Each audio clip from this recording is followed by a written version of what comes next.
Off your mind is okay. She off your mind. Chai! Now wow, people wey suppose talk truth to power don't off mind. And if we talk, now 500,000 they go summer us, call them hate speech. But fear not, Mayegun don't come. Him go torchlight every corner, nooks and cranny of all these bad people where they spoil our country.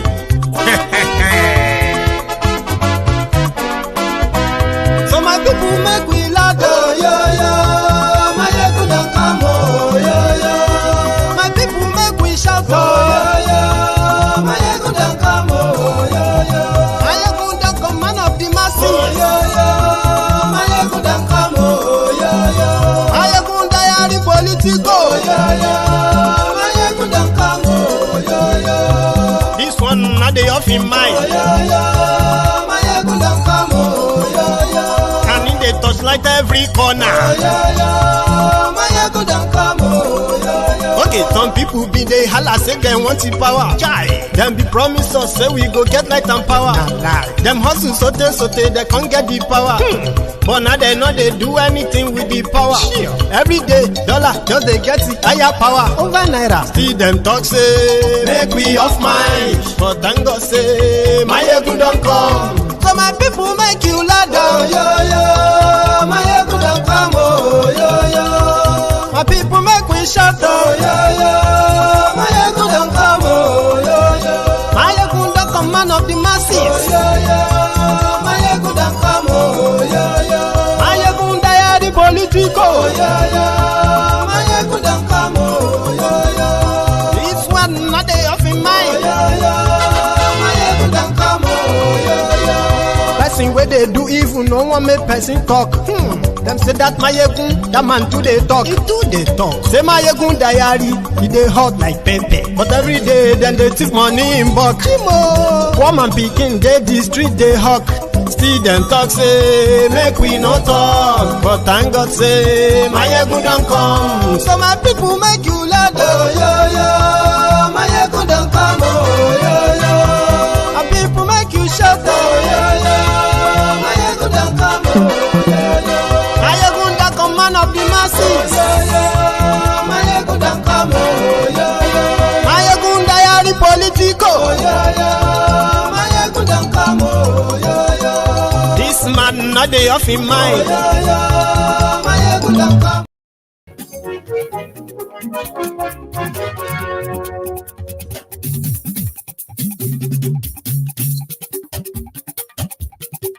Hello there.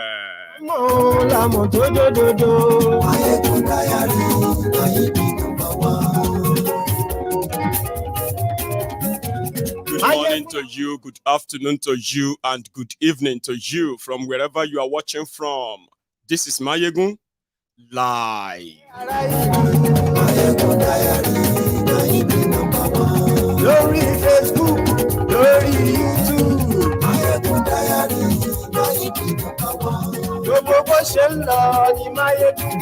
Yes, share this broadcast, read the caption of the broadcast, yeah, and then relax and be part of this tonight. Let me know if this audio is perfect, by the way.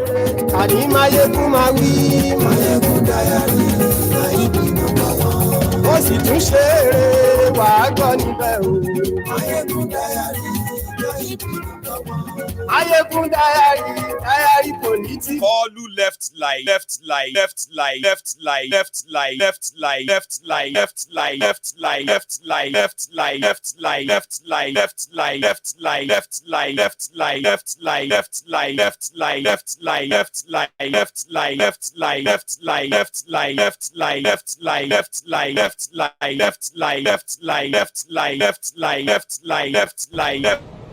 And we are competing with armed robbers and the bandits to recruit from the youths who are unemployed. 33% unemployed.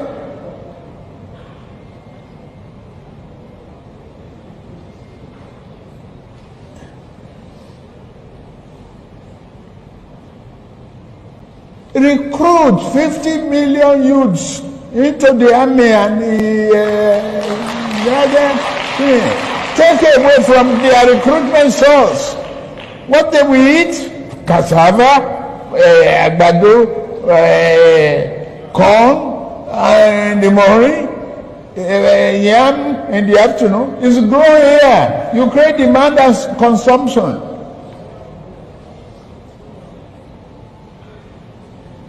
For over 5 million army of boot camps,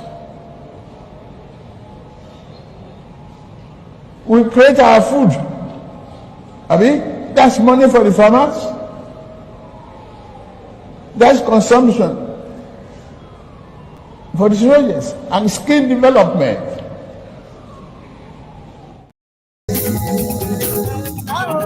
Thank you, thank you.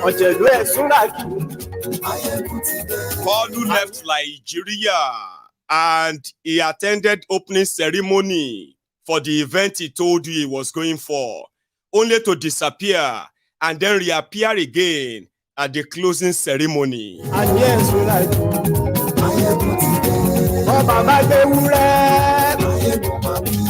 and yes, we like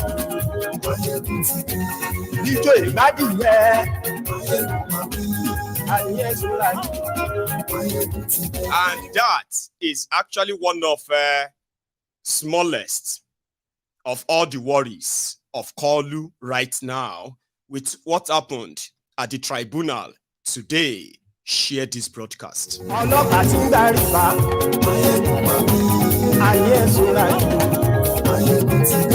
Aṣòfin tí ń rúfin o. It's going to be interesting. Òkúra olóṣèlú. Ayé ẹ̀sùnra. Ọ̀jẹ̀lú ẹ̀sùnra kì. Ayé ẹ̀sùnra kì.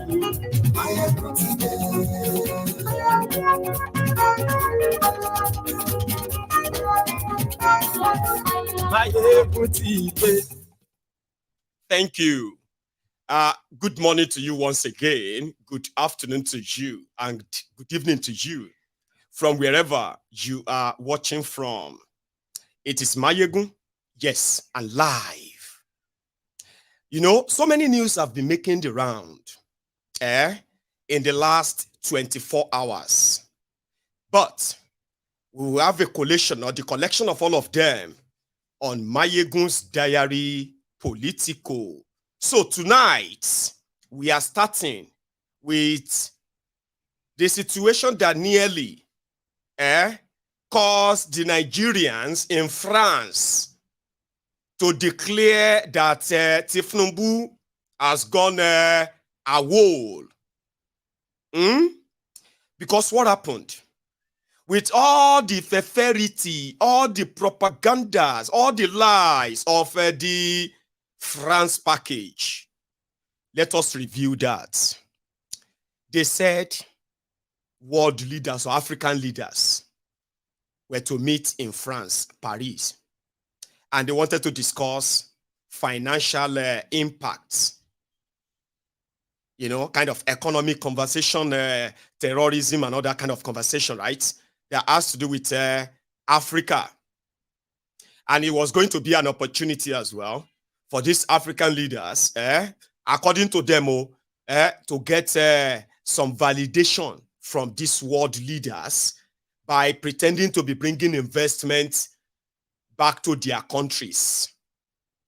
So, for those who have seen or who have kind of followed this in the past, this summit in France is just one of the old colonial or neo-colonists or the imperialists, as you call them, to keep the leech on the rent seekers, you call the leaders in Africa. It's so obvious. They go to France to discuss economy of Africa. They go to New York, America, to go and discuss about how the world can help Africa. They go all over the world. They go to China to go and discuss Africa problems. But as the name connotes, financial impact summit. How can Africa or the Europe or France help Africa? That's so to get this help, you must be able to present your case to start with, okay? But majority of these African leaders going to all these summits, most of them corrupt, criminal, and crooked, tyrants, dictators. They just go to all these summits for validation. None of whatever they said they are going there to do benefits their countries. So when Kolu, that is dying for the world validation, so they put a package together and they call it the first foreign trip of President Kolu, which means you want to see the gains. How did Kolu represent you? What were the Kolu's argument on economy, on finance, and other things that actually affects you? Well, and all his own programs called agriculture, this and that. How can they improve? I mean, what was his own case? So a lot of people, I want to believe, they were looking forward to when Kolu will sit down with all these African leaders, or as they love to put it in Nigeria, world leaders, in order to continue their propaganda and package of lies. They started, I mean, it was Dele Alakori that first said something. They said world leaders, they are queuing to meet with Kolu because they can't wait to benefit from his wealth of, knowledge, talent, experience. The world can't wait. That was what Dele Alakori said. But it's a lie, Abi. Now, Kolu appeared. I think I got a clip of him coming. Was it this one? So Kolu attended opening ceremony. Okay? Dele Alakori said 4 world leaders are already queuing to meet with Kolu. Who are the 4 world leaders? What would Kolu tell them? What is he going to tell them? No idea, but na packaging, sure So Kolu yesterday attended the opening ceremony. That kind of opening ceremony that all of them will come and say, oh, this is Nigeria leader, this is a Ghana leader, this is a Cameroon leader, all that kind of thing. So they will all come out. Something like this. If some of you remember this image, something like this. All of them come out, okay? Now, Kolu also attended the opening ceremony where everybody, they will meet Macron. They will meet the president of France, all the African leaders that came, okay? So they will take pictures with him, all right? They will take pictures with themselves. After that, they will go to interaction. The interaction is where all of them are different, kind of a different segment or session. They can say, oh, Indian president, Guinea president, South Africa president, and the rest of them, they are going to have a session from 8 a.m. or no, from 12 noon to 2 p.m. If you want to attend that, go. Nigeria president, France president, this president, that president, they will have their session from 3 p.m. to 5 p.m. If you want to attend, you will book and you attend that appearance. So Kolu walked in, like Laisi Abeshupinle, to come and say, welcome ceremony.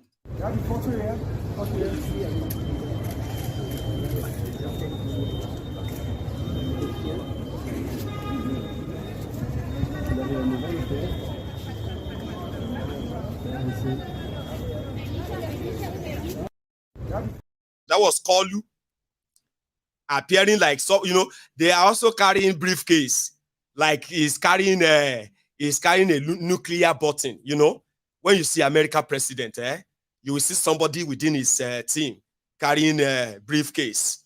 They say that briefcase is for American president to press the nuclear bomb when America when the United States comes under attack.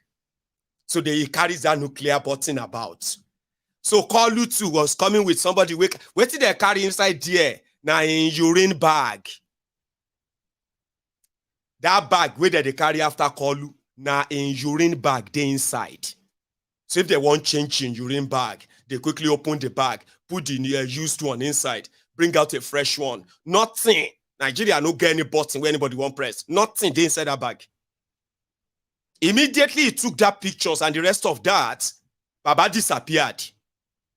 Those who now booked to attend a section, kind of attend a session with Kolu and other presidents so that they can ask questions.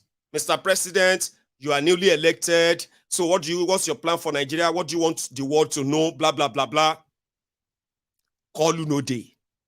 They sent representatives.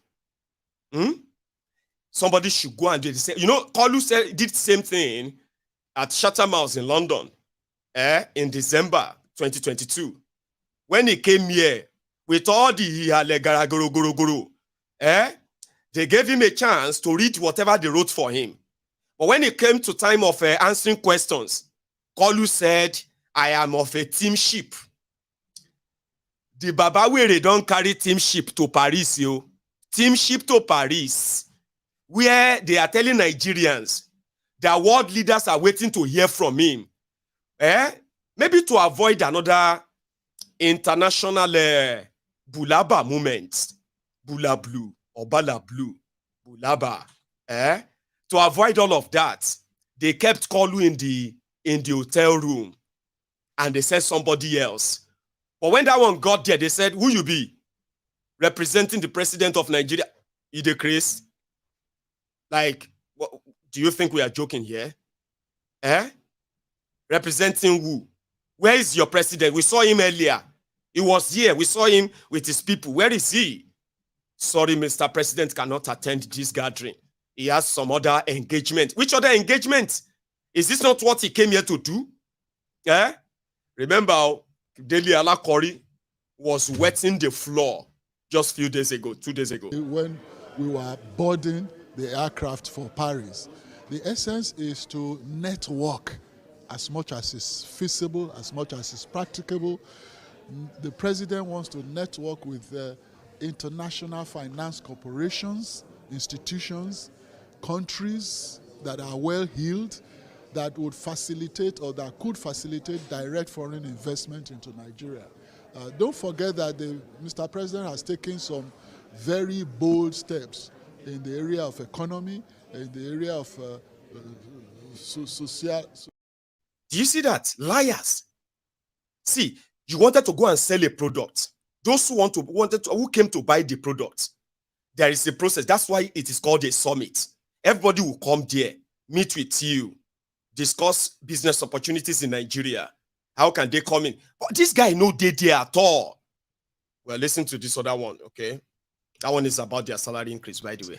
That Mr. President's policies in the last 3 weeks really have encouraged these foreign nations and investors to become more interested in the affairs of Nigeria, in shoring up the economy of Nigeria. So a lot of them are quite interested. So many of them have even indicated interest to meet with Mr. President in this trip.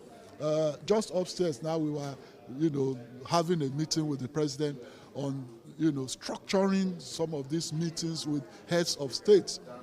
At the last count, about 3-4 different heads of states of developed countries have indicated willingness to meet with him, have a chat with him, and explore areas of cooperation on the economy, on agriculture, on other areas that are salient to the development of Nigeria's economy. Liar. Omo, go take before you all kind of miss liar mo. Let me show you how other African presidents went to the summit, okay, to argue out the position of their countries in the global politics, economy, war, and everything going on. Kolu was not there. He was meeting with them upstairs. That's their hotel room.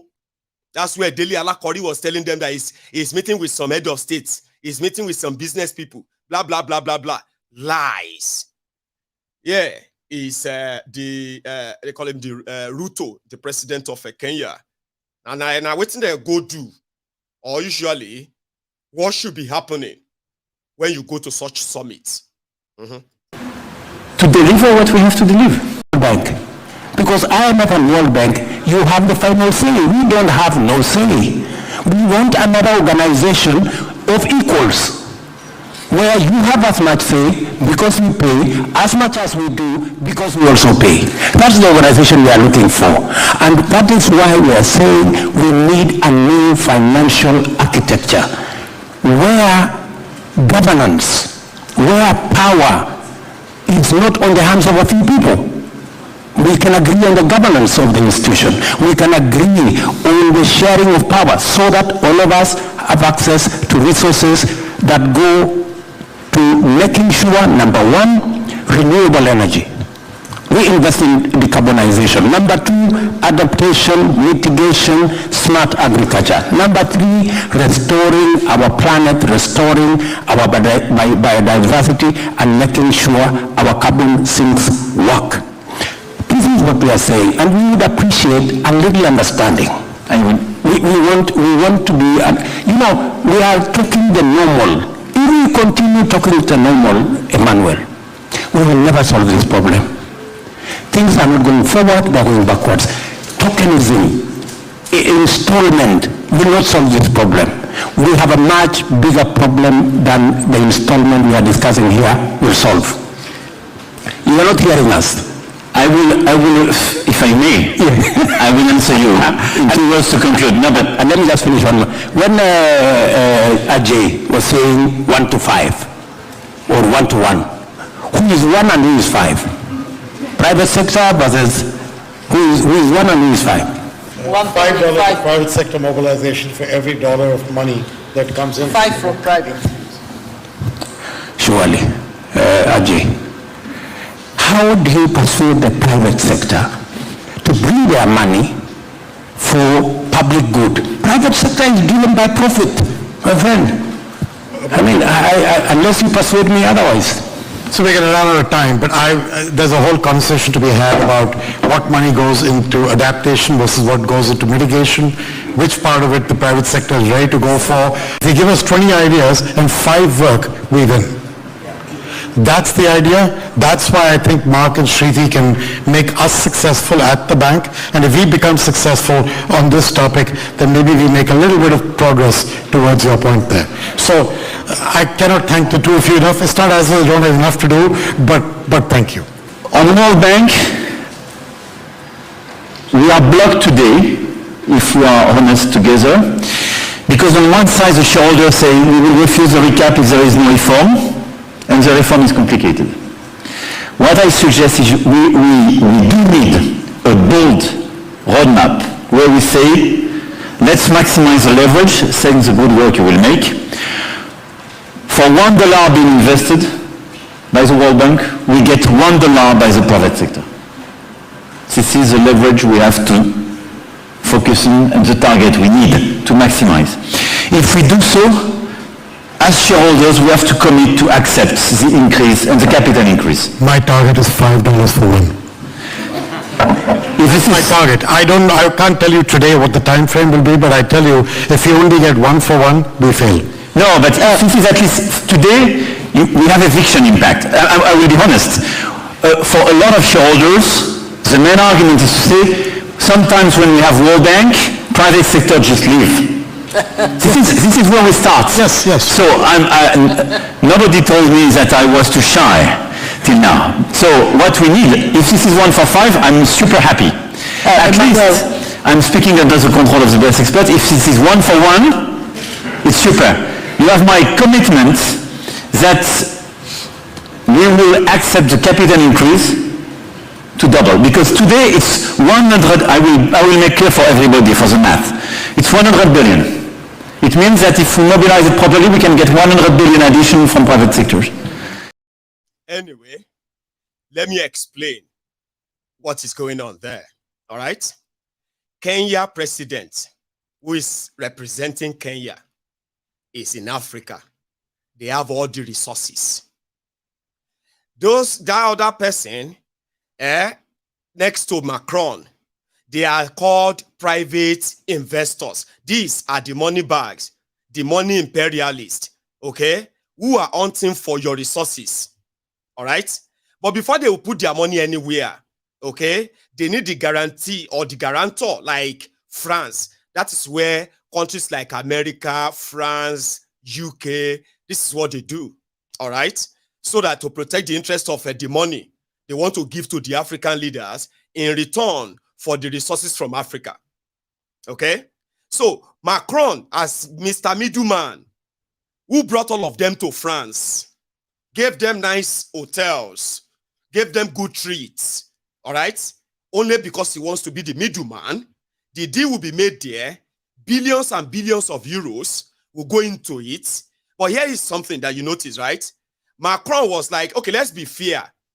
So what we're going to do is that every dollar you put in there, it will be dollar for dollar. Something that could be, in a way, like, okay, 50-50.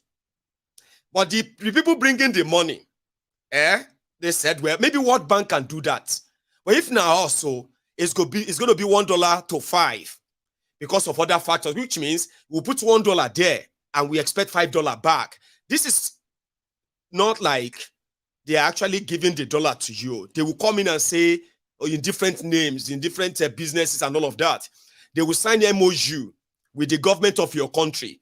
But the Kenya president was there arguing on behalf of Kenyans and whatever is in Kenya, that France and their business associates, they are the hawks, they are willing to go and devour. That's what they are negotiating about. You see, in that audience, you have other business representatives from all over the world. They are also going to wait around and look for, okay, if the deal goes that way, can they do the paperwork? And before you know it, the Kenya president may walk out of that place. Not just with investors, so it will be working out with those who agree or nearly agree with the terms he considered fair. Like he's saying, he was demanding that, listen, let us stop talking. I mean, using these people we have been using all this while. They are ripping us off. World Bank, IMF. We need a different independent financial body that Africa and have every country in it, they will have equal share. Nobody say Africa go be the one, you know what I mean? It was there, Kolu was not there. Let me show you another scenario of what it looked like when you go to that summit. This one is the corrupt Sirisha of South Africa. You know him, Abi? Right. Kolu was nowhere to be found. Nowhere.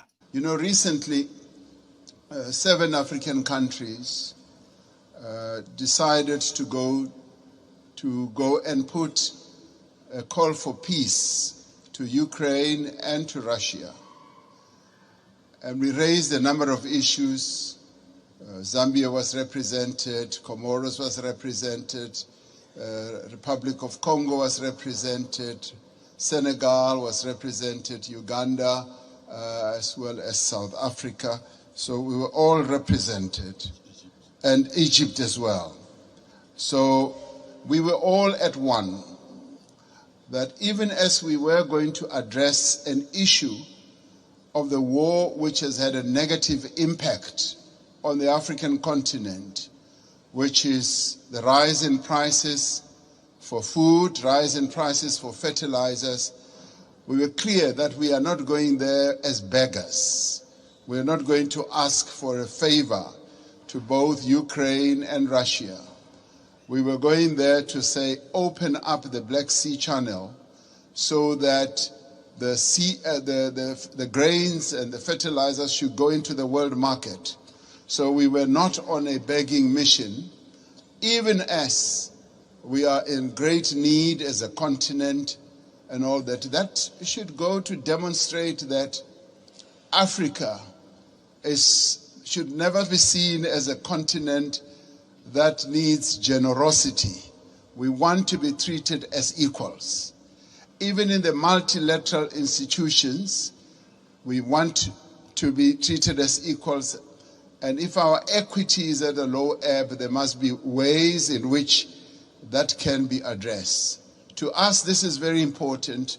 Our sovereignty is one of the things that we hold on dearly to.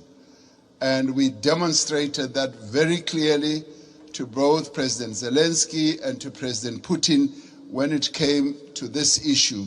even as there were suggestions that, yes, we can donate this, we can donate that, we said, we want you to release these grains and fertilizers to the world market so that the world can trade in these commodities and other issues we can handle in a different way. I wanted to make that point so that it should be understood where Africa has evolved up to. We want to be key players on the world stage, want to be key players even in the financial markets and in the MDBs. Now, these are the positive things. I do, Mr. President Macron, want us to address another issue which to us is a bit of a negative.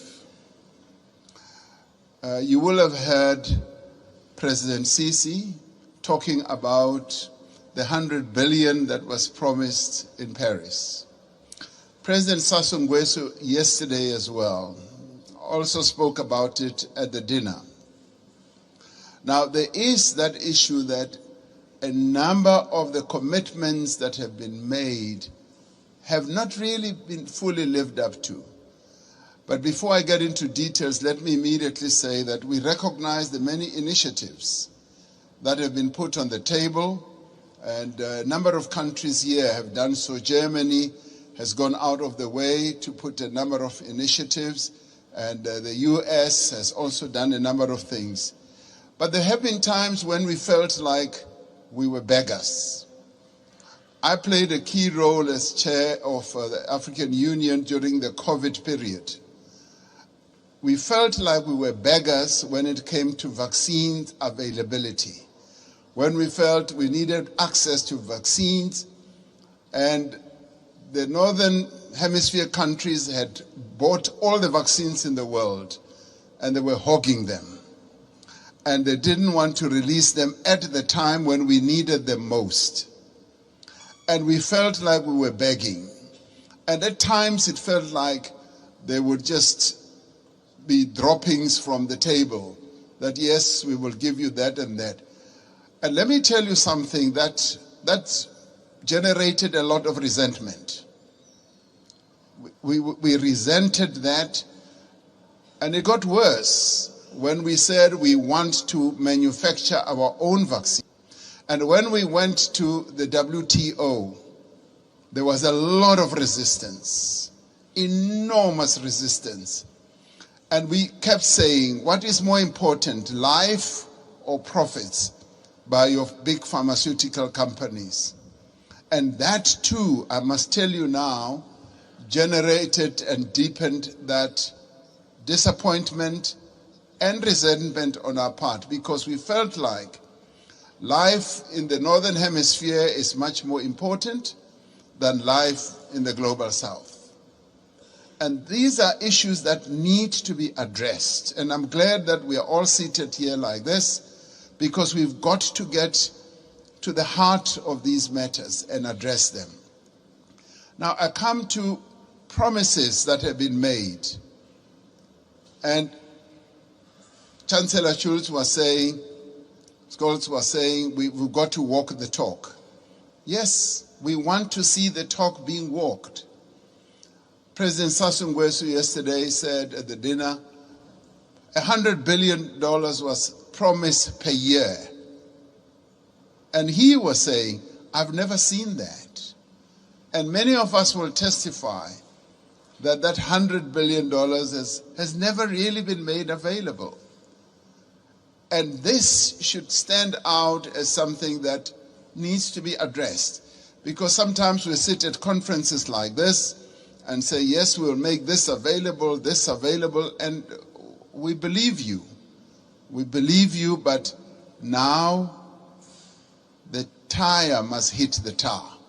We must now. So that's their conference earlier today, where, I mean, did you notice that guy, the South African president, talking? You might say maybe, well, it's coming from experience, but the guy was saying everything offhand. It was just like somebody who is like really involved. and knows what he is talking about, do you not kind of feel like that should have been Nigeria? Like the way Nigerians kind of always want to be so entitled to say they are giant of Africa and the rest. I'm still waiting for the clip where Kolu also addressed that conference. That is today.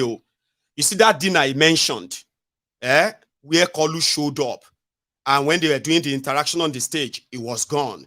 He showed up at that dinner. There is a video for that dinner. I just don't want to add that to this. He came back later, and he was greeting. You see that lifetime president of Cameroon. They are greeting themselves, and they are like two Ojopagogos meeting themselves, kind of. Sure, you get so. But that one is today, and if I see any of his clip in that conference today, I am going to share that with you. At least you would love to hear from him, Abi? No? Okay, doesn't matter. But I haven't seen any, and it is almost at the end of today, by the way. So yeah, where is Kolu? People were asking. Somebody said Kolu is shy. Shy Ikini. Said he's a bat, is a human in the day, bat at night, whatever. So let's go back to Nigeria, where things that we thought, or they probably thought was buried, if I said the legs are already out. Okay. Yeah, I love that part where that Ramaphosa, the South African president, where he was saying that they felt, he was talking about that they are disgust for the West, who actually treat Africa like piece of shit, right? Just like a lot of Africans know too, like they treat Africans like piece of shit. They, they manage to manipulate your criminal leaders in a way that, profit for service or something, right? But he was very, very blunt and very, very unequivocal. So Africa has been treated like a piece of shit, and they have had enough. They don't want to be treated like people who need help, people who want generosity, people who want charity. Okay? I just hope they mean that too. Sure you get. They say fellow. I actually hope he means that they want to be treated like equal. They've got what they want. So why can't they be treated with, like equal? Anyway, it's quite impressive, isn't it? Let's go back to Nigeria. There is one more thing I want to add to that. Remember Bokwari, as useless as Bokwari was, he attended that stage, interactive question and answer time on that stage when he was your president. Here is a clip of that. President Buhari, Nigeria has a very young population. Perhaps you might highlight what a pathway for a resilient future looks like. Your Excellencies, ladies and gentlemen, I share the sentiment expressed by the Secretary General that the world is on the verge of climate catastrophe. Undeniably, climate change is a human-induced phenomenon. It is now imperative that we must step up our collective climate actions in line with the request of the Secretary General. It is in this regard that I wish to reiterate Nigeria's commitment to its obligation under the Paris Agreement, the aspirations enshrined in our national determined contribution, and ensure a resilient future that mainstream climate risks is our decision-making. I want to announce that the government of Nigeria will develop a more robust sectorial action plan and expand the scope of our sovereign green bonds in line with our intent. What did they ask him? What did they talk? I bet that's what you are thinking where you are there. Like, what did they ask him? What is it saying? I just wanted to know that at least he appeared. Kolu didn't. So the only thing Kolu did was to take selfie with Cameroon. Have you seen those selfies? Me Cameroon. Cameroon, bobo.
You know, it was like, Cameroon. You remember me? It's me. You know what happened is that when Kolu was governor of Lagos State, the Emmanuel Macron, the young Macron, also like, you know, gyrate Macron, was touring Africa, and he was actually in Lagos at some point, like living in Lagos, like, you know, hustling in Lagos like that, but it was kind of that adventurous. So yeah, Macron is president of France. Kolu is the INEC president of Nigeria, and he was so happy. You could see, listen, that picture was kind of not good, very blurry, right? The video, but let me show you something. It's like when you take a still image, how they met and all that. This, like, hey, macro, something like that. Okay, and it was like, hey, Baba, it's really good to see you. Wow, look at you. I was governor when you came to Nigeria. Remember? I said, Baba, I remember. Let's go this way. I was like, he knows me. He remembers. Something like that. Okay? Something like, oh my God, he remember. You know, something like that. And it disappeared. It did disappear. But in Nigeria, like I said, the situation that seems to have been under control, Tinubu's forgery, Chicago University, working for Mobile, working for Delloitte, whether Tinubu was a girl, was Tinubu once a girl, then he transitioned to man. If they have to follow the documents, you know what I mean? Then the drug stuff. Now, all of that, they're like, you know, kind of repetitive, like they are things you have heard before, Abi. Now, here are the new twist. How many of you knows that Tinubu is also called Adekunle? And in fact, in 1977, NYSC, they gave Tinubu an exemption letter that he shouldn't serve national service. So no, he's too intelligent. So the exception letter was submitted to INEC. That fake letter of working for Delloitte, fake and everything about Tinubu fake academic qualification, fake whether he be man or woman, we don't know. Sure you get. So which one is now fake NYSC exemption letter? For the first time, they brought a witness to their court today, Atiku. And even Tinubu's lawyers were shocked. In one of their cross-examination, right, where they were more or less like, listen, share this document where you are bringing. Maybe you are already in court challenging it somewhere else. You, Mr. Witness. It was like, and what happened? It was like, no, the court said they didn't have jurisdiction to try my case.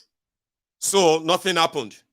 So Tinubu's lawyers wanted to say that all this forgery, all this perjury, there are already court decisions that they are nothing until when cross-examination started, until Tribunal accepted the entire evidence, What are these evidence?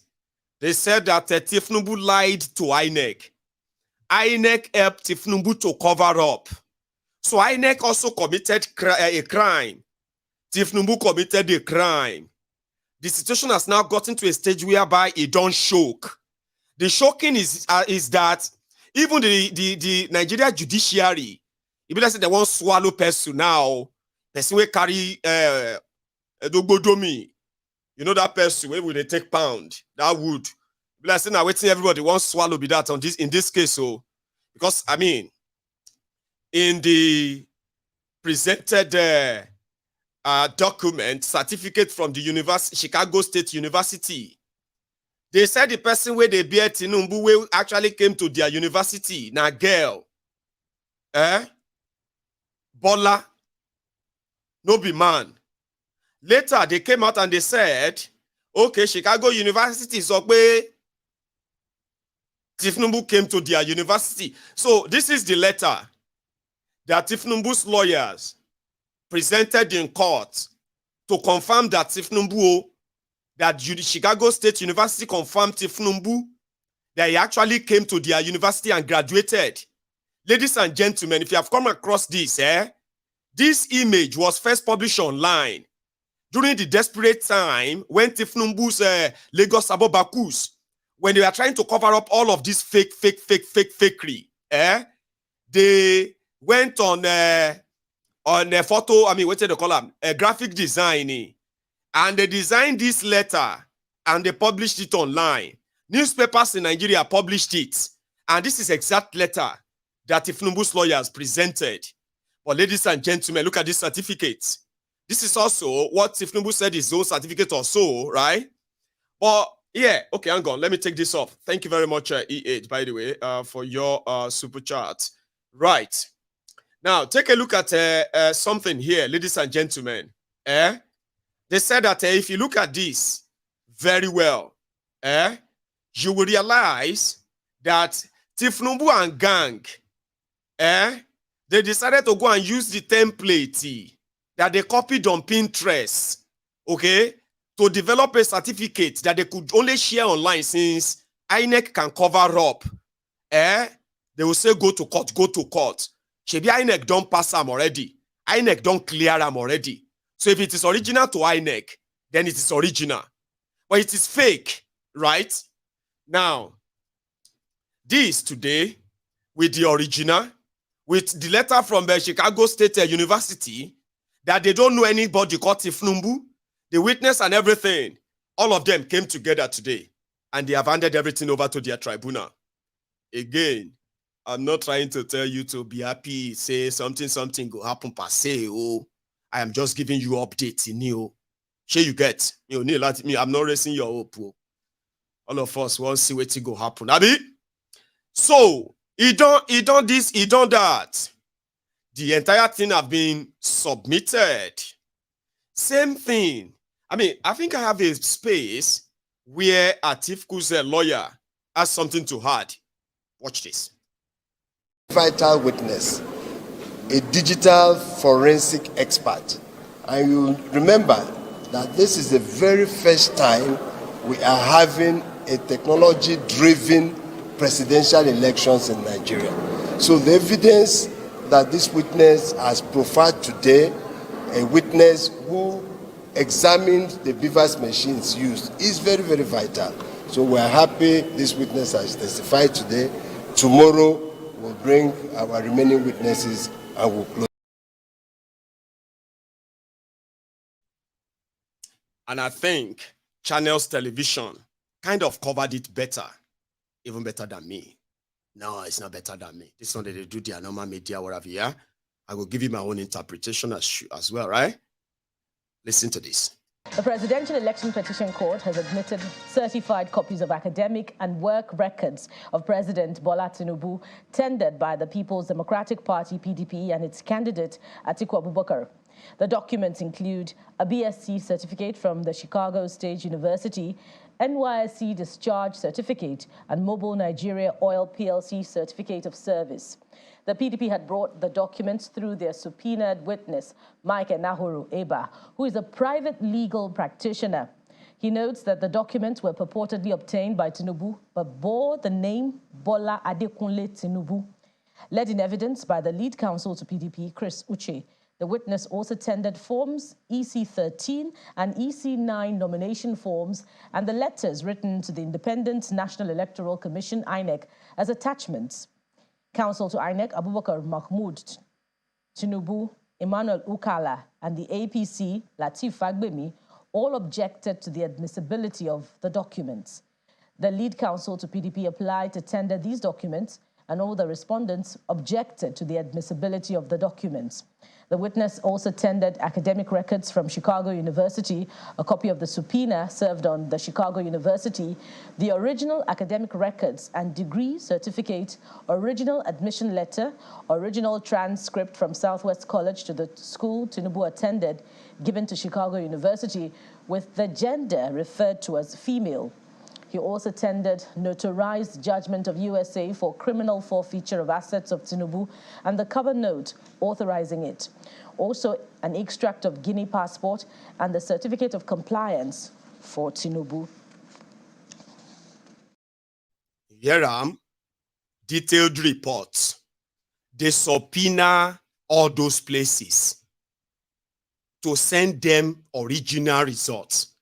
When they couldn't send the original results, they have to send a backup letter. Most of them, you have never seen them in public, and you may not see them in public anytime soon. Even Tinubu and his team, they've never seen them before. And they objected that they shouldn't let them submit it. No, don't submit them. Oh. No, don't do that. Oh. In one of those findings, David Dundeyin, wherever you are, as Allah, the talk say go better for you. So you see, Allah son, he no go miss, so he go repeat the same thing where Allah talk. You see that will be the Allah, trust me, he no go miss both as well. They go on do one midnight. They pray for you, Baba. Brother, they this whole thing on our laps. Like, it be like, just like we ordered McDonald's chicken and chips. Expensive, worthwhile, something where we say, indictment that can shake the entire Africa. They dropped it on the laps of us all over the world. But we never thought it was anything, Abi. A lot of you were debating. Now fakey, now original. Now they don't set them from Chicago State University. They have sent their destiny and said, the Tinubu that came to their school, now woman, female. We know the story behind it, so I just don't want to bore you with all of that, too. But this one is no longer printing this. No. You know what's called subpoena? Subpoena is that even if you don't want to testify, by law, you must testify. By law. And Oyinbo, they obey law. Oyinbo, no, forget that. So it's situation right now, but the difference between Atiku and Obi, make I tell you. As Obi, they hold Tinubu for neck. For neck. Is also holding Atiku for scrotum. What does that mean? It is only Peter Obi that is asking the court to clearly declare him the winner. Atiku is working to, number one, at least get Tinubu disqualified because of this 25% in FCT. That's what said PDP and the rest of them are really working on. A rerun. Declare Tinubu interim president. Remove him. And conduct another election that will just be between Obi and Atiku. Peter Obi is presenting evidence to prove that he did not just score the highest number of votes. Okay? He scored the highest number of legal votes that should make him the president. They should declare him. And that's what he wants to prove to them. The problem now is this. Both Atiku and then Obi, they have this strong collection of evidence. The final one that will actually kind of nail them is the fact that they thought if they deleted what was digitally saved. It will be over. Now, they have recovered almost all the deleted stuff called the results. They've recovered them. So they have to subpoena INEC staff, INEC chairman, to come and testify on the questions they want to ask them. So the highlight of today was when they called this witness. And when the back and forth conversation was ongoing, so he got to a stage. And the Tinubu's lawyer was asking this witness that, are you a member of APC or PDP? He's a PDP witness, so. And he said, I am a member of obedient movement. Now, so the entire court was like, wow, you be obedient. And you are the Atiku's witness. So you are helping Atiku to destroy Tinubu too. He said, yes. He got another highlight of another funny segment when they are having that they got cross-examination. When Tinubu's lawyer was cross-examining or questioning Atiku's witness. All right. So it was like, you printed, this this Guninee, you printed the copy of this passport of Guinea of Tinubu online. And the guy said, yes. It was like, can you confirm that the passport is original? It was like, well, the president of Guinea, Guinea Conakry. Anyway, so the president of Guinea has confirmed that Tinubu is a citizen of their country.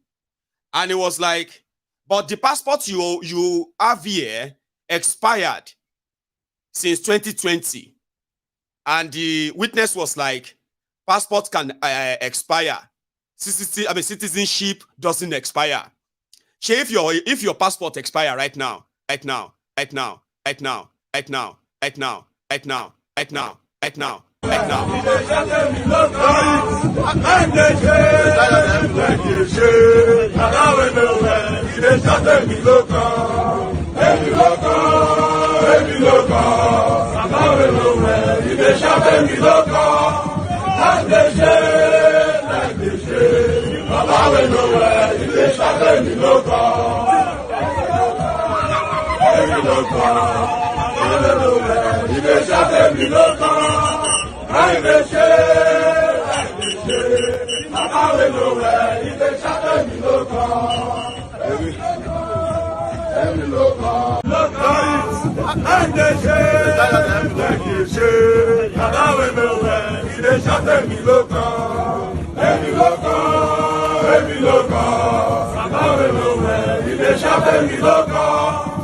They shake.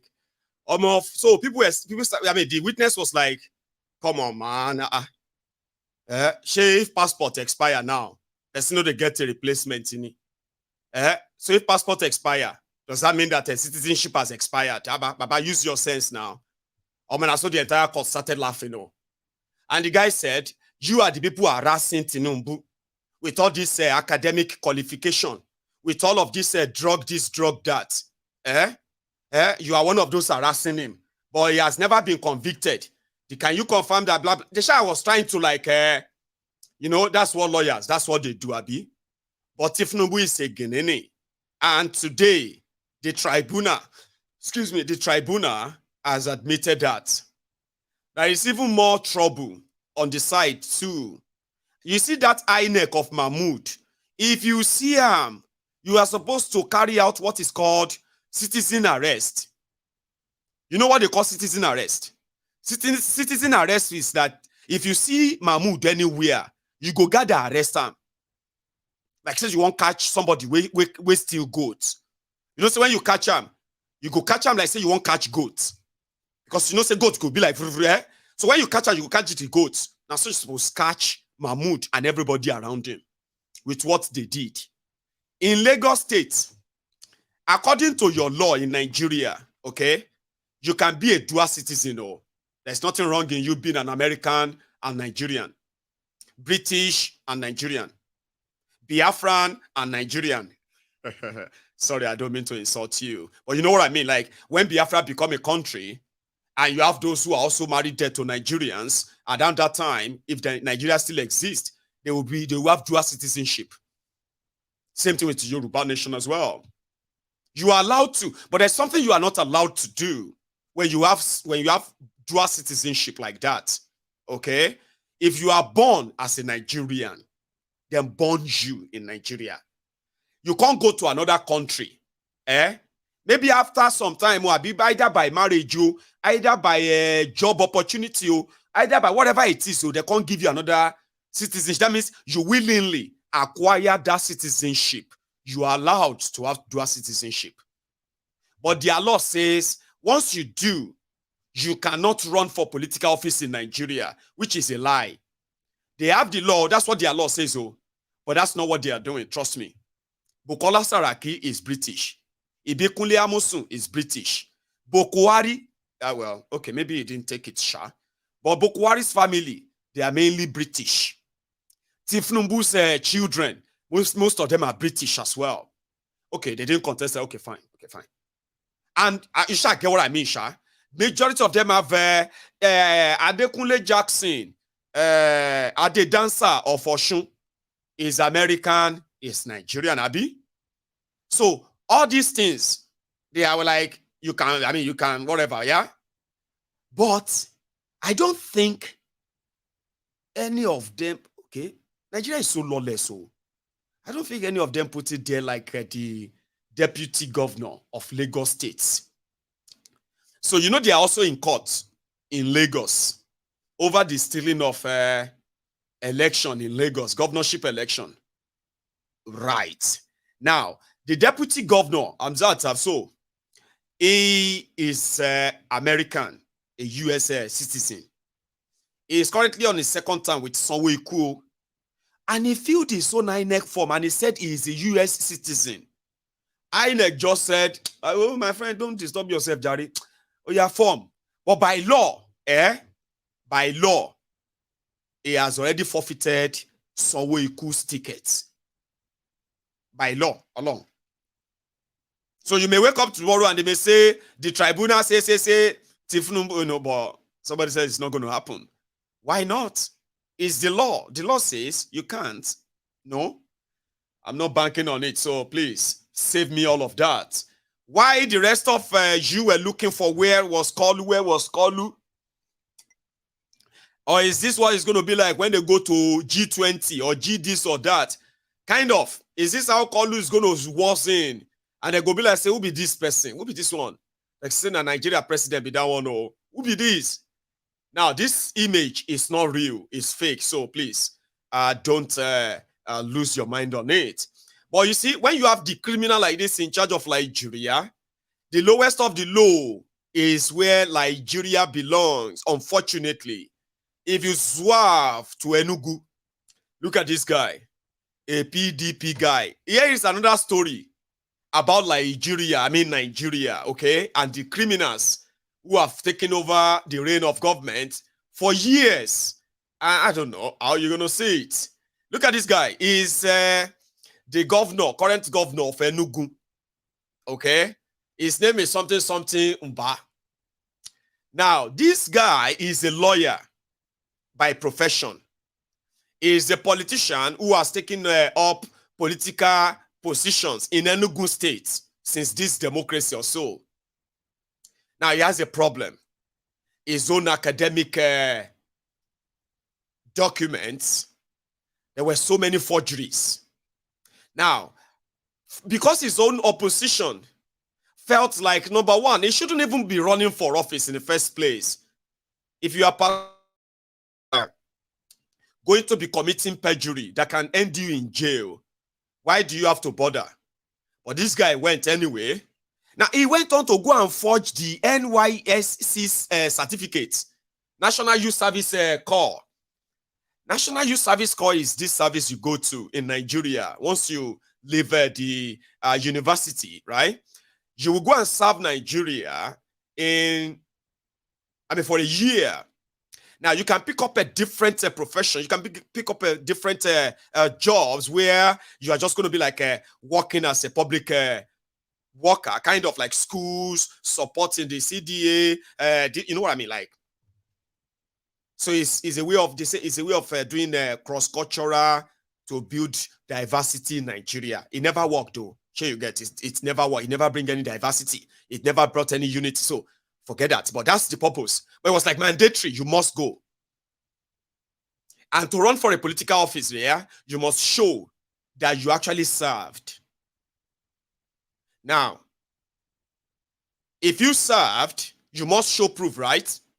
Then if you didn't, you must also show reason why you didn't. What happened? You have to say. So some of them prefer to go and use primary school certificates or secondary school certificates. Somebody will be running for governor. They will tell you he's a professor, he's a PhD, he's a doctor, he's a this and that. When you go to the INEC office, you take a look at the forms they submitted. They submitted lower qualification so that they won't be asked to present this certificate of serving Nigeria by force. But that guy didn't, so he forged it. So his story is now that after forging it, the body that always issued that certificate, the NYSC body, they now wrote a letter to the court and said, no be us given that paper. We did not. He never served. There is no record of him. That certificate he presented is a criminal certificate, and he will be committing a crime if he should stand by that fake certificate of passing out certificate, NYSC. Like Iludin now, why? Why do you have to go through all of that when you know that your purpose is actually to come and steal? Why do you have to? Well, it's because they don't care. You know what he did, This guy, he took the NYSC, he took them to court. That NYSC, they must collect that form, that certificate, and say they gave it to him. But we didn't give it to you. No. I want the court please tell them that they must say they give it to me. Now, he's in court, asking court to tell them that they gave a fake certificate to him. Remember, he's in tribunal too. And part of what they are accusing him of is that not just that he rigged the election. In fact, he forged so many documents to be able to run for that office. He shouldn't even be running for it. You know what? Now, to prove to the court, you will need to go and bring SC, and say, come, we want you to come and be a witness in this tribunal case. That this guy, document he presented is fake, and you didn't give it to him. They say, no, we didn't give it to him. We have already released a statement. This body released a statement. They said, we did not issue this certificate. So that is why he sued them. Now, that the tribunal is now inviting the NYSC to come around and testify that they didn't give him the document. This guy went to court again. The court must stop the NYSC from going to court and testify that they did not give him his certificate. I have never seen anything like that before. You be thief. You thief something. People where you want take use do alibi. They say they don't know you. No, we didn't do this. This guy is now suing them to say the court must stop them from going to court and say they didn't give him. That is Nigeria for you, ladies and gentlemen. It gets even ridiculous, even more. Yeah? So, going forward, the people of Lugbe in Abuja, I don't know the amount of rain that poured. They say in Nigeria, when it rains, it pours. You know what that simply means? Like, when something happens, it doesn't just affect few people. it affects massive number of people that it's like the entire country will scream. Yeah? But this one is rain and pouring.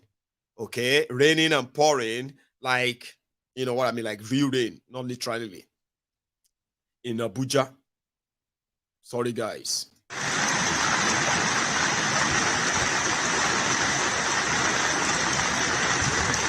So have you seen? See that security man on the evacuated police station? Did you see those vehicles? They have people inside.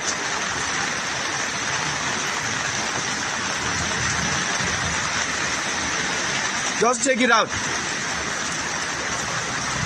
Look at that man on top of the gas station.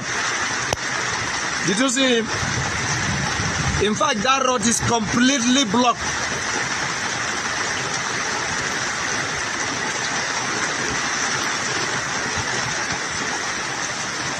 I just came through this estate to snap and film this place. Look at it.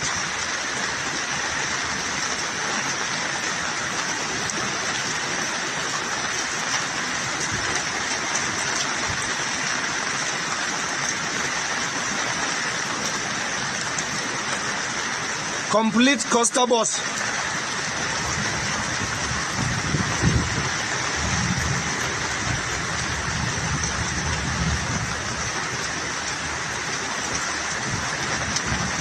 About 3 lines of this estate, the houses must just go. See, look at.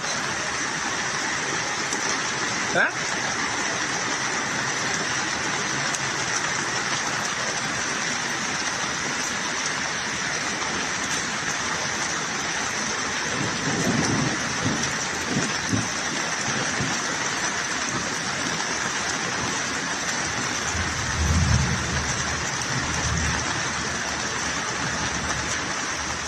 Hiya.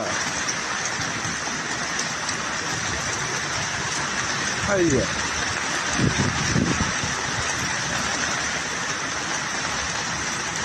Hiya.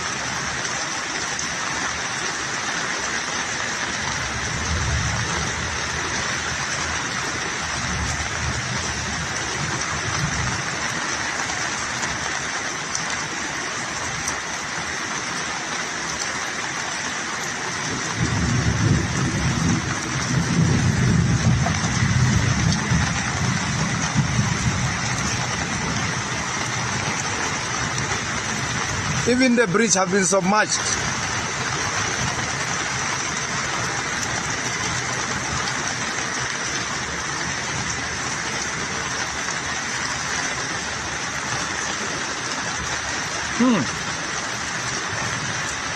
Allahu Akbar.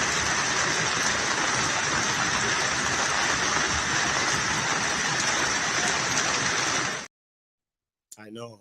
It's depressing, isn't it? Yeah.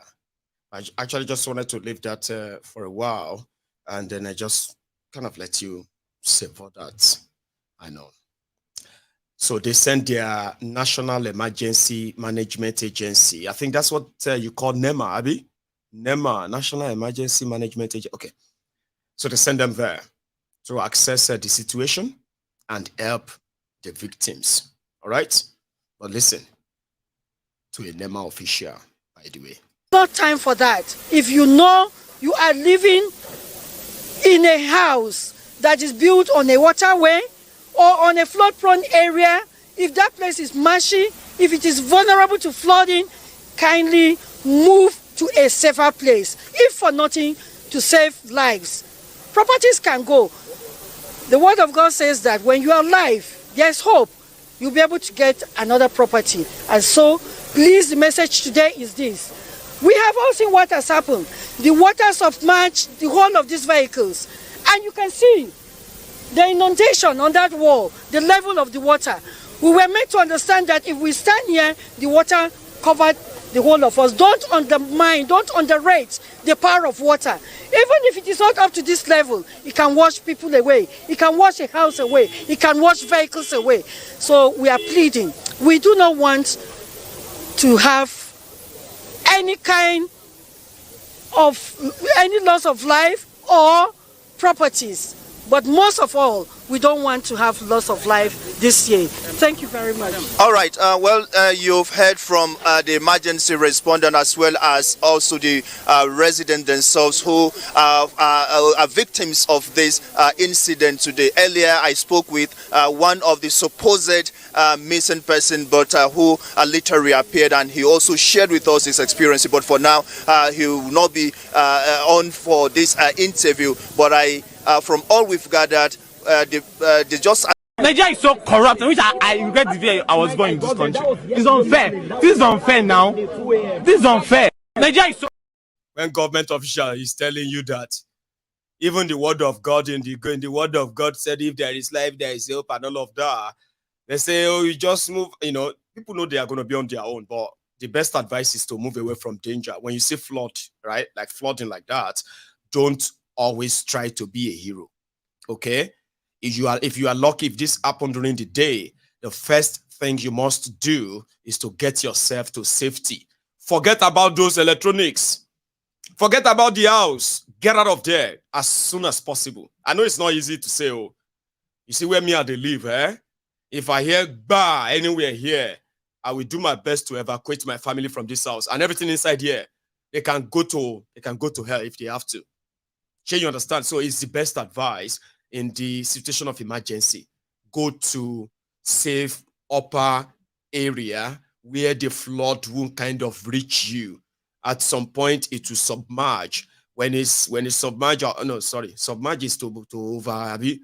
Well, it will shall like kind of go away at some point. You know that. Anyway, then you wait. If the government is coming to give support, or a charity go come they give you bread, come they give you blanket, or if that is going the next step flooding, or if this one is going to be your own journey into poverty when you have bad governance, no planning, no real nothing, fire brigade approach, and then the expectation from God. Baba God will do something. So you see this issue of people not being cared for, ladies and gentlemen, the killings in the last 4 weeks, the killings in the Plateau State has been very, very, very sad and overwhelming. Seriously, grievous. Imagine you reading, like I'm saying it to you right now, that over 240 people have been killed in Plateau State alone in the last 4 weeks. How does that sound to you?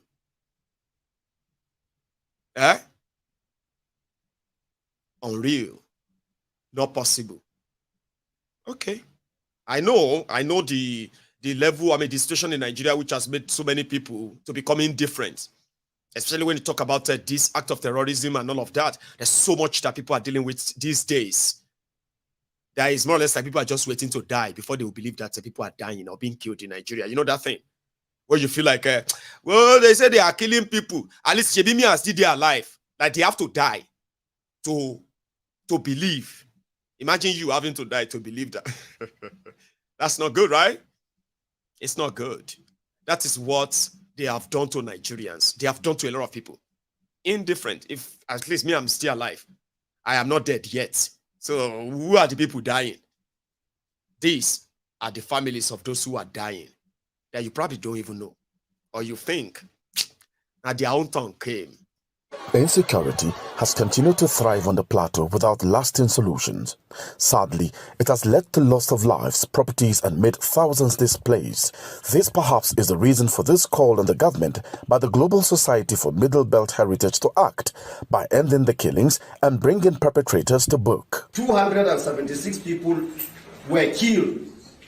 Bodies were buried, including the recent attack. 30,000 IDPs were scattered in Mangu Rion, Mangu Hali, Yilpo, Sabongari, Fan in Barkin Ladi, Maikatako in Bokos, Marish in Bokos, Bukuru in Jos South, and a lot in Jos North local government areas of Plateau State. According to the group, over 39 villages were recently attacked simultaneously, allegedly by Heathers in Mango Council area, which left 267 persons dead, with a call on government to come to the aid of the over 30,000 persons who were displaced from their ancestral lands. The federal government should see to the welfare and security of over 30,000 displaced persons scattered across the state. We are all calling on the Plateau State Traditional Council to find a lasting solution to these attacks. The Middlebelt Group also frowned at how the crisis has affected the education of children in the affected areas and also called for the prosecution of those arrested with firearms during the attacks. Buhari Seidu and others arrested with firearms should be prosecuted with immediate effect. SEMA and NEMA should come to the aid of those displaced immediately. They call on the State Emergency Management Agency, SEMA, and the National Emergency Management Agency, NEMA, to come to the aid of displaced persons immediately with relief interventions to alleviate their present predicaments. Damasani, Dan Kwada, AIT News, Jos. Thank you. That's AIT News reports. You see that sometimes I am actually very generous with the numbers I kind of, call out on this program. When I call some numbers, some of you will sit down there and be like, is that possible? How is that possible? Wow. Is that real? I mean, did they actually kill that much people? Or is it that bad? Or this guy is just exaggerating it to make it look so bad? I'm actually being generous. In most cases. Because when I see the number, in most cases, I see the victims who are there. And when I see the victims, right, I see the family of the victims. And there are those that they have done so well, especially under Bokwari, to suppress them from the rest of the world seeing them. I have seen a lot. And these are human beings, loved ones, people you love, people you care for. You cared for them yesterday, they are dead today because some wackos, some psychos, could just walk everywhere and commit this murder. And the moment they come out to say they have repented, that's it. You give them money. And they are victims. You see, when all these killings goes on, when you read about them, I don't think, maybe you should begin to read beyond just killing people that you hear about or leading people to IDP camp. Internally displaced persons. IDP is a fancy word for refugees. Nigerians are refugees in their own country. Nigeria is not at war, they say. But you have millions of Nigerians who are refugees in their country. Trillions of their money, borrowed or taxed, are being funneled into the fight against terrorists that continue to wax stronger and stronger.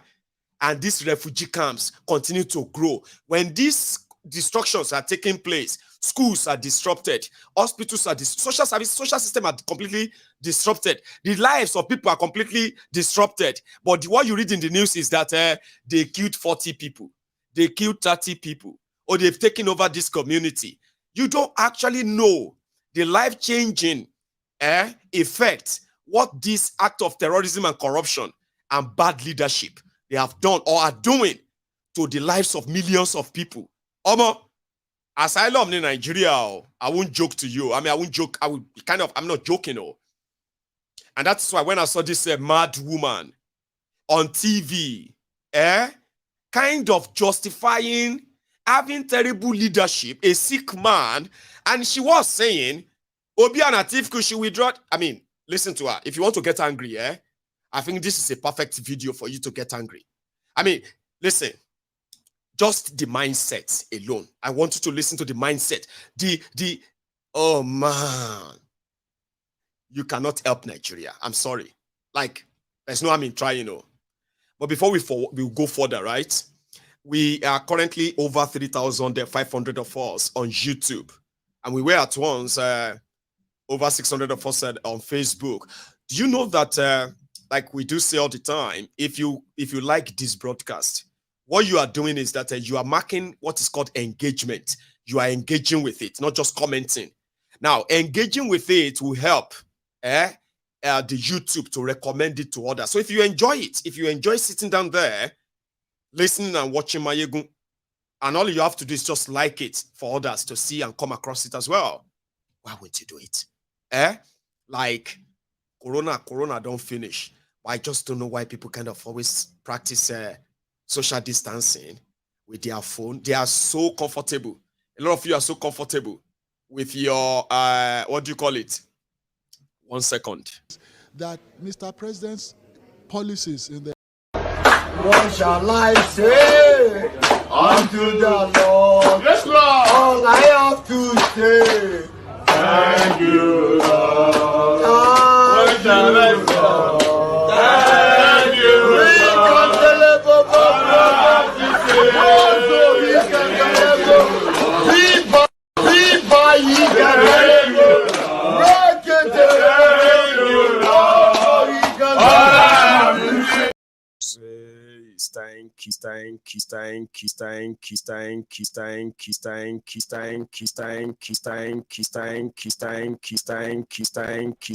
We have no blinker of electricity. They spend more than $60 billion. They forget that transmission line is a super highway for generated electricity and power. They could not even make a down payment for a roasted corn for that electricity. So thank you. Going forward, like I said, if you are willing to if you want to let us team, when you listen to somebody saying something and struggling to convince ourselves that as messy as Nigeria has become in the last 4 weeks as well, right? Kolu is your way and your only way. Okay, we'll go get angry small, or maybe don't get angry. Just listen. Tell me what you think. Where's she? By the way, if you listen to me, my appeal was a compassionate one. Mm-hmm. I have not forced anybody. The group has not said, this guy. Sorry again, so you know. She is the leader of all of the civil society organizations in Nigeria. Civil society organizations. These are the organizations that normally protest against government or bad happenings in the country, like a rigged election, bad government policies. So this woman is the head of those who do that. So they will be, instead of them protesting against bad governance, now you they go fight.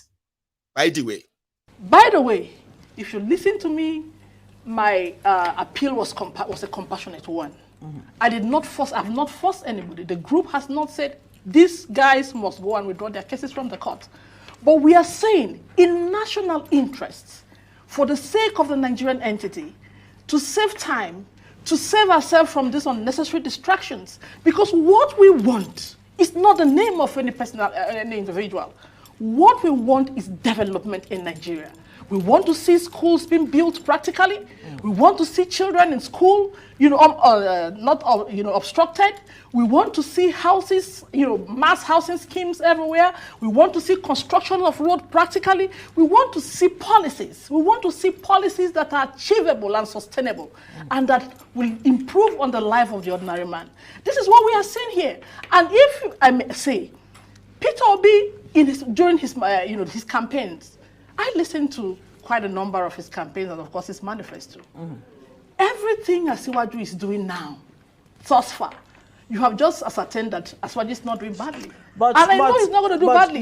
You know there's something called stolen mandate. As far as Peter Obi, Atiku are concerned right now, this is a stolen mandate. And you can really not you can't build anything, something on nothing as far as they're concerned. And can you even imagine the possibility that, just imagine a situation, a scenario where, if the court decided indeed that this truly is a stolen mandate and a Peter Obi or Atiku is handed power, only for you to discover that what you thought was the best that we could get could actually be bettered. How about that? Is that a possibility? Let me just take it from the stolen mandate perspective. Right.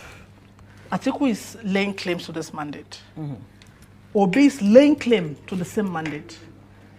His Excellency Bola Ahmed Tinubu has been sworn in as the president of Nigeria, as the authentic and popular president of Nigeria. I'm sure that 3 persons cannot win the presidential election at the same time. One person must have won. And it is also very possible, too, that those who are laying claims to the mandates are not the rightful winners. Obi cannot win the same, election that he's laying claim to.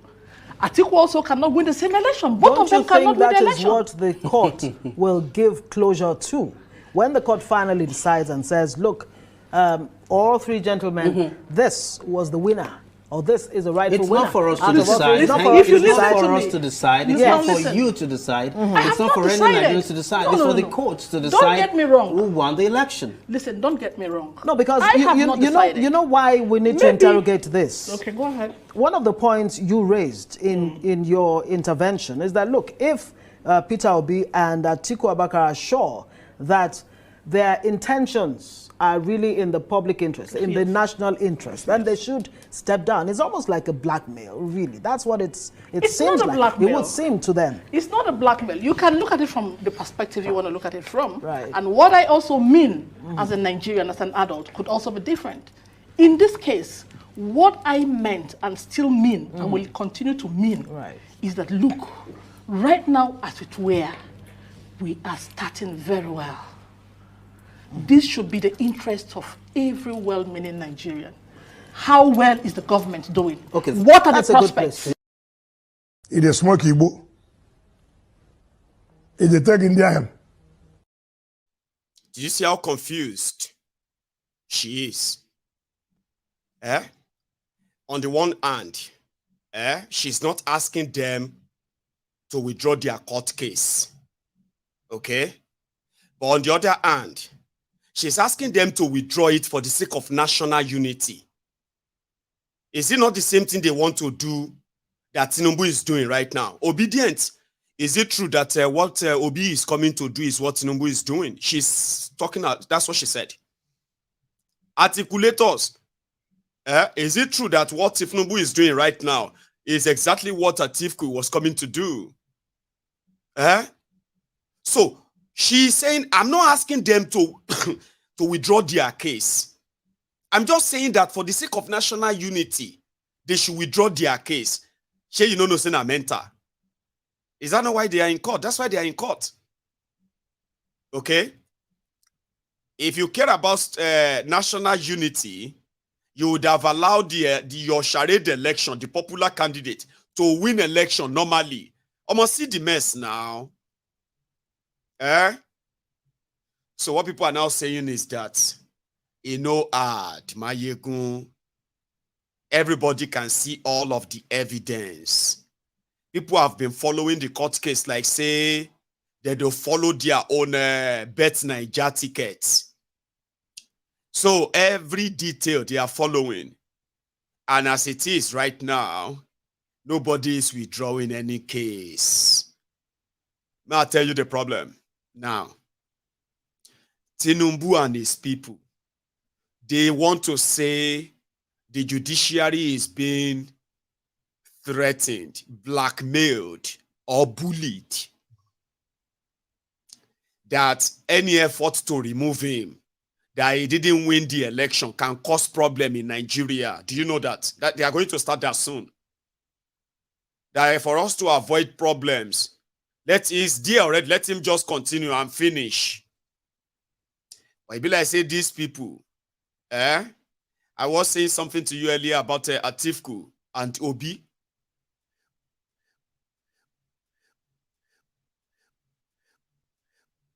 Across every sector you can think of, the great federal republics of the United States and Nigeria have long been working together to improve the lives of both of our peoples. And we look forward to partnering with President Tinubu's administration to ensure that the Nigerian people's vision for their country is realized by strengthening Nigerian institutions and helping, in the words of the Nigerian national anthem, build a nation where peace and justice shall reign. Across every sector you can think of, the great federal republics of the United States and Nigeria have long been working together to improve the lives of both.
The audio is gonna be sorry about that. Let me check one thing again and see if that's back here. Don't worry, it's back. I'm getting it back. It should be back right now. Very, very, very, very sorry. What time is that? 1:35, 1:36. I'll remember that. All right. Sorry. I froze. That's what happened. I froze. And I was actually sharing with you Tinubu meeting with Nigerians in Paris. I said that's what he went there to do anyway. Go there, take pictures. Any reasonable president they can see him with, they will take his picture with them and put it on social media, put it on the papers in Nigeria and say, Tinubu said travel to Paris, very, very successful. Well, that's just a little deviation. I was telling you something about Peter Obi and Atiku.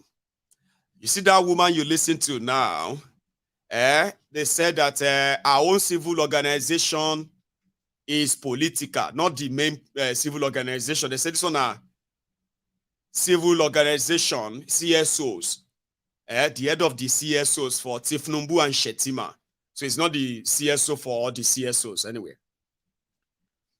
So as I do this kind of explanation now for you, when it comes to this, their tribunal, so that you don't mix them up, okay? So what you have here is that Atiku is not asking the court boldly to declare him winner. He can't ask the court. In fact, according to Atiku, they were supposed to it was supposed to be Tinubu and Atiku challenging Peter Obi after Peter Obi has been sworn in as your president. That's how it should have been before Mahmoud Yakubu, before he carry Obasan to give Oshun. They are now turned their Obi and Atiku as those challenging Tinubu. So, to Atiku, right, they are presenting more evidence that Tinubu is not qualified. So they are building more on that because when it comes to the numbers, the areas they believe that Tinubu rigged them is in northern Nigeria. And even at that, Atiku still doesn't have the widespread to be declared the winner, even though he's declared second. It's only Peter Obi that is adding disqualify him evidence. He rigged the election, evidence. I won the election, evidence. Right? So you, Mr. Tribunal, if you can't disqualify him because of this evidence, okay, what about the fact that he didn't actually win because of this and that? So when you declare that he did not win, and you are looking for who is now the winner, here is the winner. It's me. Here is evidence. Read them, check them, confirm them. If you are not satisfied, then let's go and do another election, a rerun. Do you understand? But when it comes to that of Atiku, they are more about rerun, how INEC conducted the election, where INEC violated their own rules. Because the areas where they could mop the number, southern Nigeria, Atiku no get the number. Are you following me? Atiku is telling the court that they believe that Peter Obi rigged them in some part of southern Nigeria. Can you believe that? Let me tell you this again. Atiku is saying in northern Nigeria, Tinubu and INEC, they rigged him. In southern Nigeria, Peter Obi rigged him. But in all the evidence they have been presenting, they have not been bringing anything to say Peter Obi rigged them yet. Other than to say in some places in Anambra and like few places like that, he said in their petition that the numbers of declared results for Labour Party, Peter Obi, they are not the true reflection of what happened in some of these communities. They believe that, yes, Peter Obi won, but they believe that if they check all the numbers, the votes and all of that, they will realize that they inflated them somewhere. But from all of the interaction, according to them, they say they have their evidence. Yes, the number says he won, but the number no reach the number here. So, but when it comes to that of Peter Obi, I tell you, Peter Obi is the man is when he says you rigged me here, they are presenting the numbers, the missing number. Okay, Peter Obi, where you have PDP, remember the PDP and what they did to all of you, the obedient in their states, the way they turned on you, including Wiki, remember? So you didn't have any tool to rig election. You didn't probably have any control over the INEC, police, and the rest of them. They were. And they did so much that the obedient, if you ask some of them from southern Nigeria, they will tell you how much, if they have a chance to deal with PDP. Because what PDP did, under the shadow of what APC did, if you begin to open them up, the way you stone Atiku, I mean, the way you want stone Tinubu, now so you go to stone Atiku. Now so you go to stone Okowa. They stone all these guys who are PDP governors. It was mad rigging, mad against Obi. So when he's proving his own, they are bringing numbers to say, INEC said I scored this year. Atiku scored this year. Tinubu scored this year. INEC is wrong. This is the actual number, the vote, the figure. We have the backing here and that one there to say, even where they said Obi won, is also challenging the results. Atiku is not challenging the result of election of the state he won. Tinubu is the one they are challenging anyway. Atiku is not challenging his own state. Like they say, okay, Atiku won this and that. Atiku is challenging the place he didn't win. Peter Obi is challenging the places where he even won. They are challenging Lagos. They are challenging Plateau. They are challenging Anambra. They are challenging almost 32 states in Nigeria, including the places he won. He said, I won in that place. The number they gave me is not true. That's not my number. I want us to count that too. So waiting there right now, I'm gonna. Somebody said poor audio. I don't think that is true. Check your own. Check your device. Okay. At some point, the audio was kind of very poor. Okay. It's just between the 1 minute 36. 1 hour 36 minutes. And 1 hour 37 minutes. There is a break in that audio, and I fixed it. Okay. Check yours. Edo State, Peter Obi won in Edo. They are challenging Edo because they believe that the numbers in Edo is also not true. It is in this they are challenging that Peter Obi's lawyers, They walk into the court to say, look at all of these election results that we have in this place. You see this box? This election box, result, they there. But you see this particular one, now empty result, they there. And you see this empty result paper that we have here, they have the name of the polling unit on them. And they are over 18,000 polling units, which when we put averagely votes there, based on the data INEC provided, registered voters and the voting pattern in those areas, what we got is that at least 100 votes are in those blank sheets that INEC allocated to somebody, nobody knows, and INEC cannot prove it. So we will prove it to you that 2.8 million votes disappeared in this empty blank sheet, and INEC cannot prove who they gave the vote to, but we know who they gave the vote to. Tinubu. Are you there? So he was doing this whole thing. When INEC deleted the information, the presidential election information on your beavers, they brought in experts. Digital ni. You know what is called digital food, called digital food, called digital food, called digital food, called digital food, called digital food, called digital food, called digital food, called digital. Let's be poor. Breathe. Don't suffer.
I am sorry for that once again. I froze, and I am kind of self-aware enough these days that whenever that happens, I could easily just get it back up within a minute. So thank you so much to every one of you who is still here. So I'm going to open my line soon. So, but let me finish with what I am saying. So proving all of this is what they have been doing in their courts all this while. Evidence this, evidence that, exhibit this, exhibit that. So from next week now, you would expect Tinubu's legal team to start their defense. When they start the defense, all of you may think, say, Atiku and Obi, then be friends in this tribunal. They are not friends, oh. They are not friends, oh. That they are kind of, you are hearing today, you hear Atiku, you hear PDP, you hear APC, Labour. And, no. Things don't they get to that stage now where everybody go bear in Papa name. Pay attention very well, because their judgment on their tribunal is expected in August, right? Surprisingly, I thought that the Obize team have closed their own case yesterday. No, they haven't. They continued today, which means they are going to still be there tomorrow. Is the man who come to say, I actually want to take my mandate. And they say, stolen mandate. Whose mandate is stolen? I think it is that of the OB, but only time will tell. Trust me. Going forward, I want to ask us just for one last time. We are nearly 4,000. We were over 4,000 a moment ago. And just the same way I reminded you earlier, right? If you haven't really liked this broadcast, 4,000 people on YouTube right now, you should be able to make that count. Oh yeah, about me, like rush that video under there. If you have already,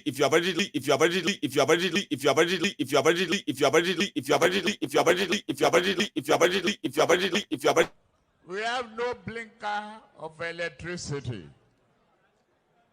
They spend more than $60 billion.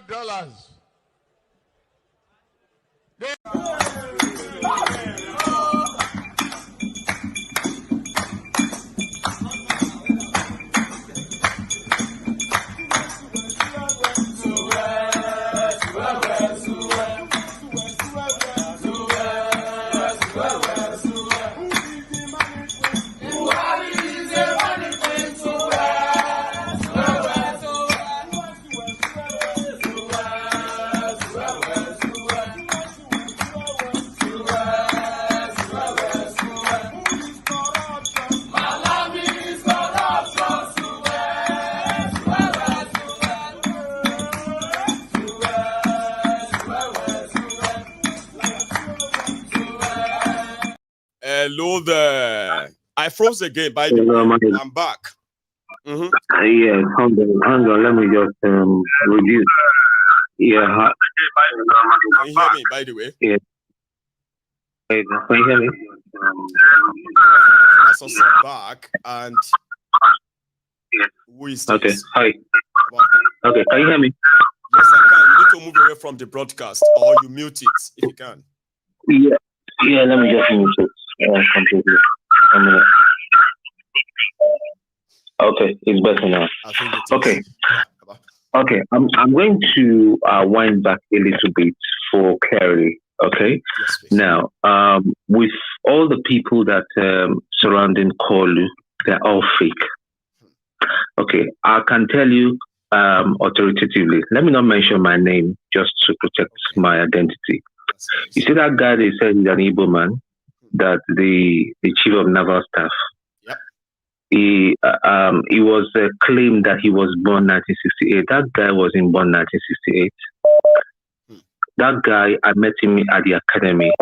He was a year before me in the academy, although I didn't finish. That guy, minimum, will be born 1962, 61. So you calculate.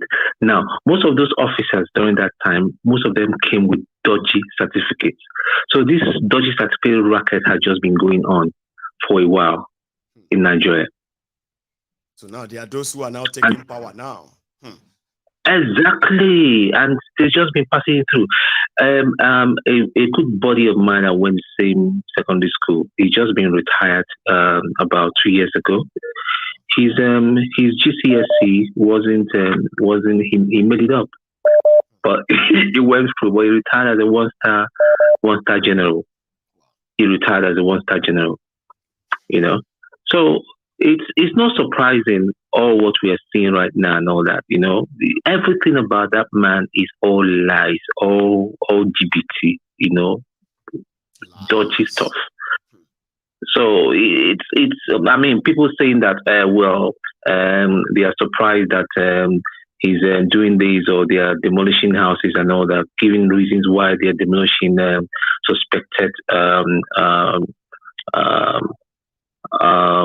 buildings and all that. We shouldn't be surprised. We're going to see more. I mean, nothing surprises me more again with this administration until maybe something happens. Then we'll see their back. And then going back to Asari's father is a slave. The mother is a slave. And he's saying that he bought that his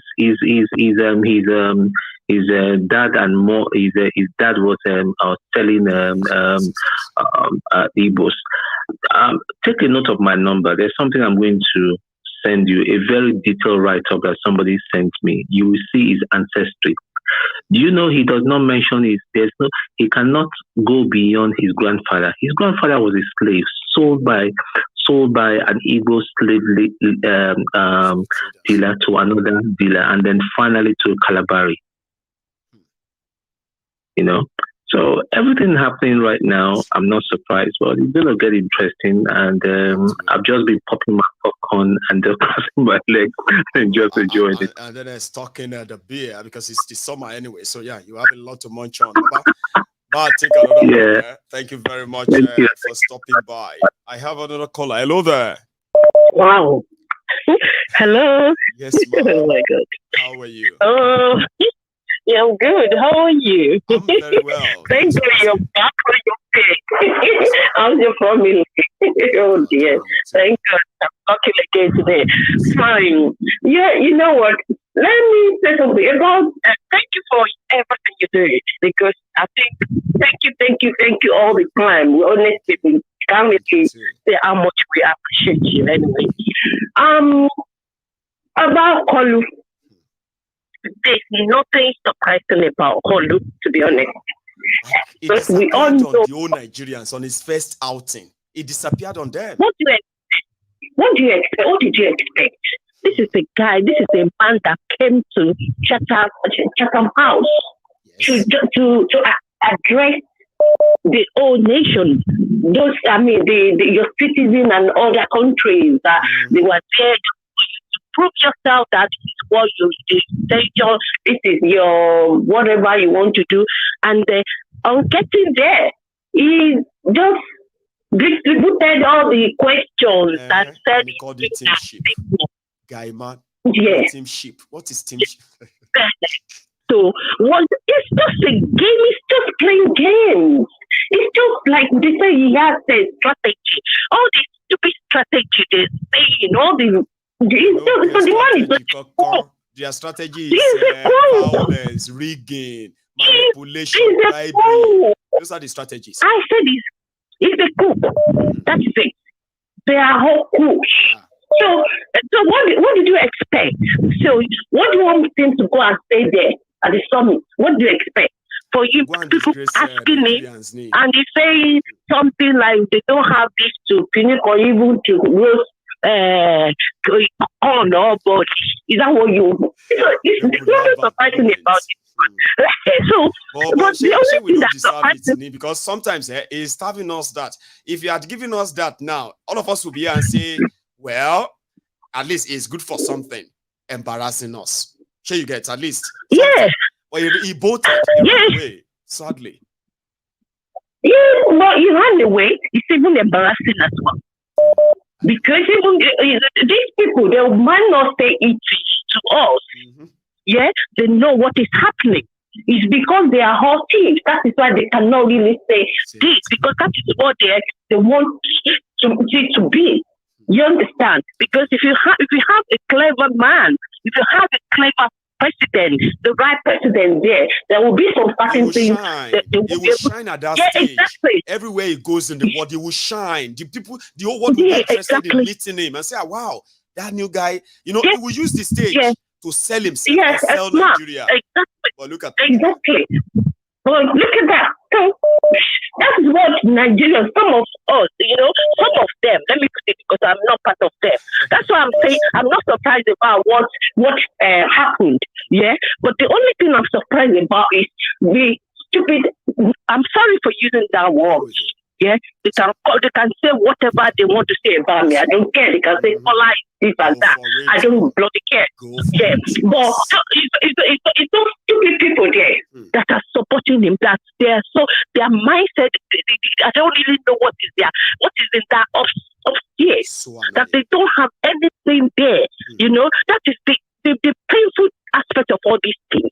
See what is going on now. See everything, all these things that is in the court and all sorts of things.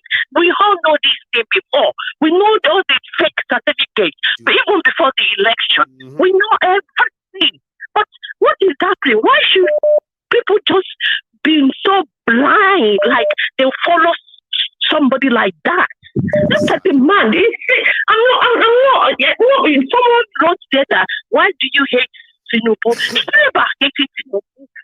It's not about hating Tinubu. It's about saying, it's about what is right and what is wrong. People are giving excuses for a known criminal simply because he hasn't been jailed in Nigeria. Like, are you in Nigeria? And these people, I don't know. They're just contradicting themselves. They want the good thing, but they are following the wrong way. So how do you comprehend that? It's sad. What does that mean? Is that not juju? No, juju be that. How do you want them to? Yes, now. How do you want that to work? It must be. Yeah, how do you want that to work? You see how the cabinet, look at all of them. They are just spook. They are thieves. And these people are still following them. They are suffering there in that Nigeria. All of them, all these things, they are suffering badly and they're still following this one. What is happening? Did they blow something in their hair for them? It must be juju. What is happening? Dear sister, thank you so Oh my God. Honestly, thank you so much. Thank you. I had enough of them because I'm sorry.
I'm so sorry we froze again. But I think I have a caller. Do I? Hello. Hello, my man. Salam alaikum. I am so sorry that tonight is being kind of annoying, but we will be done in about an hour or so. I hope we manage. No problem. How are you, sir? No, from Turkey. No, from Turkey. No, you're back. Yeah. Our family first of all, how are you, buddy? Family there, with the raw farm. Yours too. I'm fine, thank you. My tell you truth. Yeah, now again. You see that country? Yes. Yeah. Go on. You see that country called Nigeria? I was discussing with somebody today in somewhere in Turkey. He was telling me Tinubu is going to do well, and I just look at him and say no problem. I wish him well. Something about Buhari today. I said, you know why I say. I don't know what I said to the guy. Is this the guy missing in Paris? The guy that messes, they don't see him in Paris. You see, there's something like when I see people talking about Tinubu, talking about, you see, what they're going to see in Nigeria is what you call duplicate, copy, gaslighting. Maybe that's what people are going to see, but they will not see it now. Just let Tinubu, let him that's what he wants to do. He will see it coming out like people will say, I thought this man is a good man. He's not a good man. How can somebody look at people he's appointed, check their results, check their academic career, they are forged. All of them are forged, and you are expecting Nigeria to move forward. I pity people when they say Tinubu is going to do, but I say okay. I wish you people luck. Because the next thing now, I say I wish them what they wish themselves, because sometimes a lot of them don't know what they are wishing themselves. So until they find out, I don't see when I listen to people, I just like say, are you people serious? Are you people are going to see Shege? The way I see this thing is going to be Shege. They will cry. And you know what is as the normal? What is holding Tinubu now? Is I will say is a master planner in this thing now. But he doesn't know that Obi is another plan on his own. Like my friend always say me. My friend always say me when they come to court, Tinubu lawyer, INEC lawyer, everybody will wonder what this man is bringing again today. Oh. What this man is bringing again today? What this man is going to bring again? This man knows the grace also.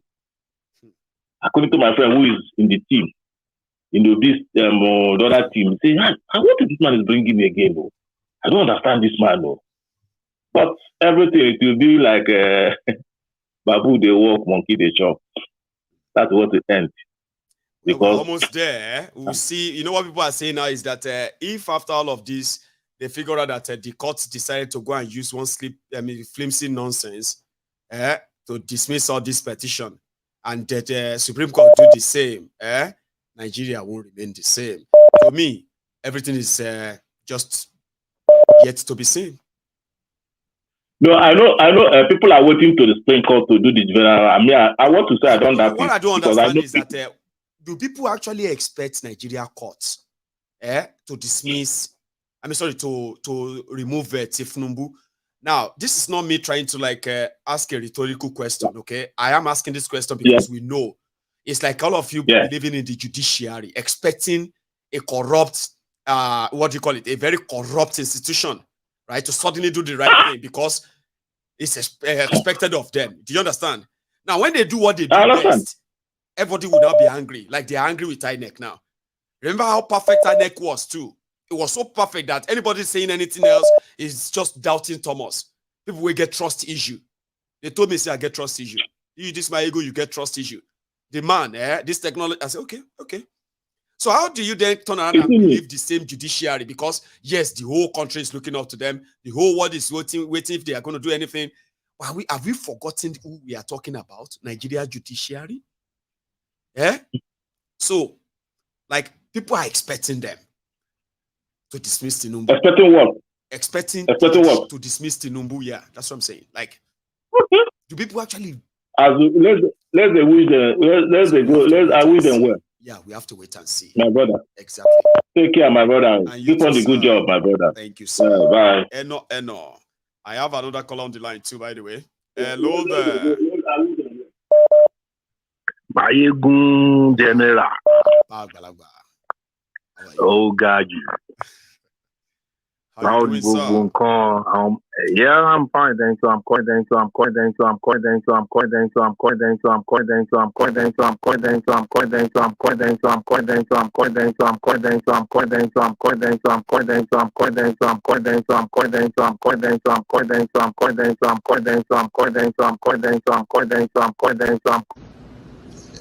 Let's be poor.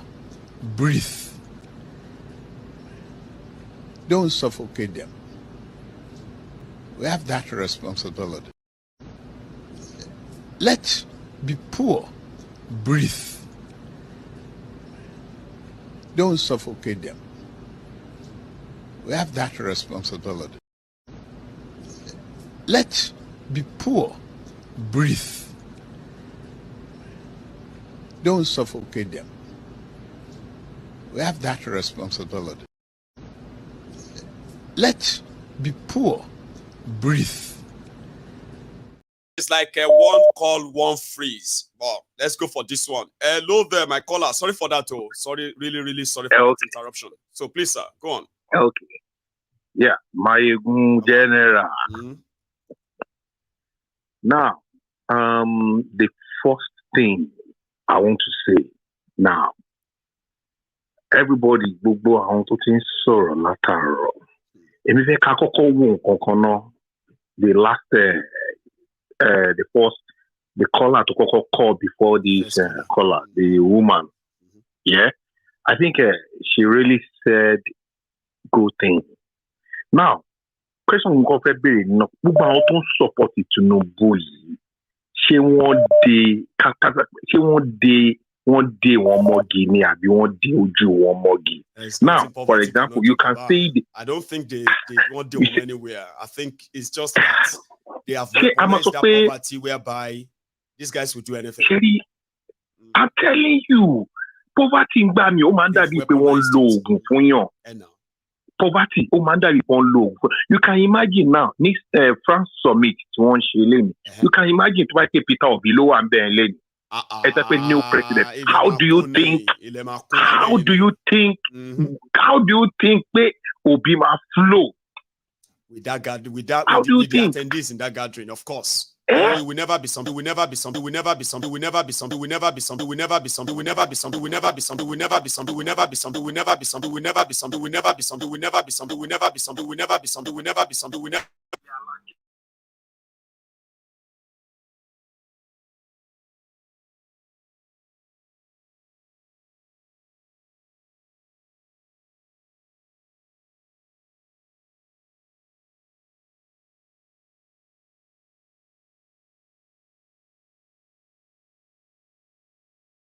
Doing. The reason why I'm saying it, Peter Obi is someone that he knows is in the game before. He knows everybody.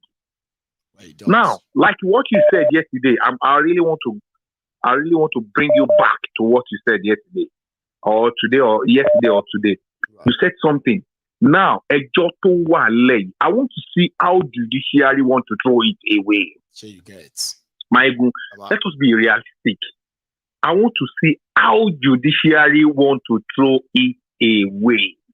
Now, Obi, because template, like you said, like for them trying to look for technicalities, three saying, you know what I mean, like saying, oh, you did not file this particular form, you didn't you kind of submit it in time. You are supposed to submit it before 10 a.m. You submitted it at 10:05. Yeah. Because of this, we are dismissing the entire whole process. Technicalities, that's what they will always look for, Baba. You know what I mean? Yeah. Well, people are now saying that they want to see how they're going to get out of this one. Yeah. Because maybe don't law is Obi like Bashi Joko is answering Obi on plan A, Obi on plan B. But let us catch Obi or Kini, Bukasi Obi or everything. Now, Kilo Shepe Amari Utoni Nigeria, she poverty and no logic you do one, project you do one malani. Don't brainwash everybody. You can imagine you play one video. Now, Asarido Kubon so now we should hype up is the solution to this one. Now again, well, we said it. Turn around again to say no, IPOB must be. I'm telling you, that's who they are. You know, I told people about. I said poverty in Nigeria is not always about physical thing. There are so many poor people who have money because they have poverty of the mind. Yeah. That guy is one of them. I mean, I'm telling you, anyway. It's a shame, Baba. You can imagine they're really black before when you're red. Because when you're that one doesn't mean there's nothing you can do more. There's a lot to only say. Black red. It doesn't work in that way. Now, that man, that Tambike chairman, Peter Spy, he has already said everything. Yes, sir. Look at it. I don't know. And when they come, APC one brainwash when people are just looking at it, I think maybe there's nothing they can do. No, they are praying. They are praying that it will favor them. It will favor their family. Obama will take one more call. And if this should freeze again, definitely I need to go and do something. It's out of hand. So thank you very much for your patience. Well, no problem. Thanks for talking to you now. Take this. So if this call should freeze, then we are going to call it a night. I am so sorry. Technology can be very annoying. What can I do when everything seems normal and perfect? But you know, it is what it is. Hello there. Yes, sir, Mr. Mayogun. How are you? How are you doing? Very well. Thanks for asking. Yeah, first one from yesterday.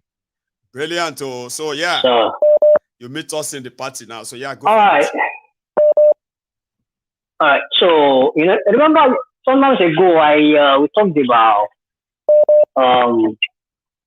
how when you check Obi history when it's come to court in Nigeria. Yes, sir. If you remember, you and I had a conversation. I remember. That is not somebody who actually loses case anyhow because it's never lost. Yeah. It's never lost. I think they forget that. They are keep forgetting that. I am not They are keep forgetting that. I know. There's so much. Yeah. So, but today, Kolu, number one, I mean, you shouldn't expect anything better than what you pull up. Kolu wasn't there because Kolu is at the hospital. Kolu is not feeling fine. Or where else can he be? Kolu is not feeling fine. Kolu is not there. It's at the hospital. Okay? Now, like everybody said, we're going to see how this judiciary or judiciary or whatever. Judy. Judy. They are the legal tenants, or will be judiciary collecting their own share from the drug lord. Time will tell. I mean, we're going to see how that will play out.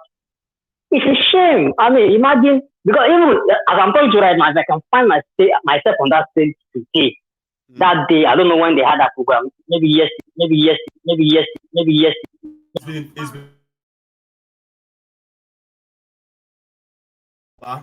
my system is giving me that sign, and I bet you it's the OBS that is actually running riots. But my late great grandmother said, "Whatever cannot talk cannot be smarter than you." We will use this to finish this program tonight to manage it, but we'll fix it for the next time. So, Baba, continue. So, what I wanted to say is that it's like a 3 days program. No, sorry, 3 days program. Okay, day one is like meet and greet. So they will meet, and after that, the program they've scheduled. All these leaders, they will choose which one they are attending or their program built to attend. Because people, investors will come, journalists will come, a lot of people want to write about the country will come. So they want to listen to how you say or what you say and all of that. Now, Kolu missed that part. Or in the evening yesterday, he attended the gala night, all right, where they had a dinner, drink, and all of that. But today, they had a conference. That conference is not like where people will ask them questions. They have people selected to speak. And you saw him where he was there like Olumbo, because Nigeria has become Olumbo. But, Baba, please. Yeah, but what I'm trying to say in essence is that him being, at large, at the occasion, it's simple. It's at the hospital, number one, number two. Yes. But even with the layman person, we know the politician, if I find myself on that stage on that day, the whole Africa will know somebody speaks of. Now, I might now leave that venue and they assassinate their enemy. I don't know about that one. No, they won't even do that to you. Macron, that is hosting them, they don't slap him like 3 times now. Since he don't be president of France 3 times. Every smart they will say breaking news. They've slapped the president of France again. Macron, they go slap him here, slap him there. But they didn't kill anybody, but people go to jail. But you won't want to slap him. African leaders are puppets. You know, they are puppets, and I've never seen anyone in Nigeria that has spoken up or stand up toe to toe against the West. I've never seen any of them. Not really. No. Never in my lifetime. I have. Maybe I'm wrong. I've started to be corrected. You know. I've been here over 4 decades now. All those stories that they will tell us about how some African leaders were killed by the West because they are trying to challenge the West and free us in Africa. How many of those stories you remember? They killed Gaddafi because Gaddafi want to free us in Africa. They killed that narrative is similar. That narrative is similar to what Princess was saying last night. I know that you are trying to remember that how it all ended last night, right? That is the narrative. That is the mindset they've been giving to us. Okay, so let's say the West, they are the one, predator, right? Preying on us all this while. Right. Are we also dumb? Is our intellect taken away also? Imagine, Baba, see, Baba, imagine in another 2-3 years, somebody saying Tinubu wanted to do well for Nigeria. Now all this America, the France, and all these Western people, they won't let him do it, and some people will believe that. Do you know that? That's what's going to happen. People will tell you, they'll say, Tinubu wanted to fix Nigeria, but now America and all of them don't want me in do them. But yet, they will be seeing all these criminals stealing their money. The one for budget, the one for road, the one for... They will be seeing them stealing it all. But in 3 years' time, they will tell you how America, how UK, how this and that, encourage them to keep them poor in Nigeria. And I'm like, deal with these criminals. And America and UK will have nobody to deal with. You can't keep electing criminals and come around and say, America should not take advantage of that. UK should not take advantage of that. Stop electing criminals. And then that's it. It will never happen. Baba? I mean, it is what it is, man. I mean, I guess until we liberate ourselves, I don't know how it's going to be. Maybe quietly. Maybe the other way around. But something will happen. I know.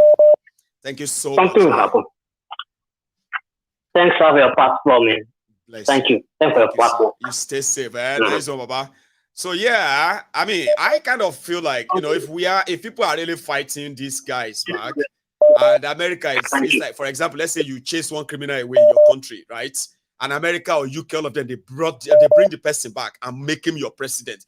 Then around that time you can say, now them they cause harm. We remove all these criminals. But America, they bring them back. Hey, hello there.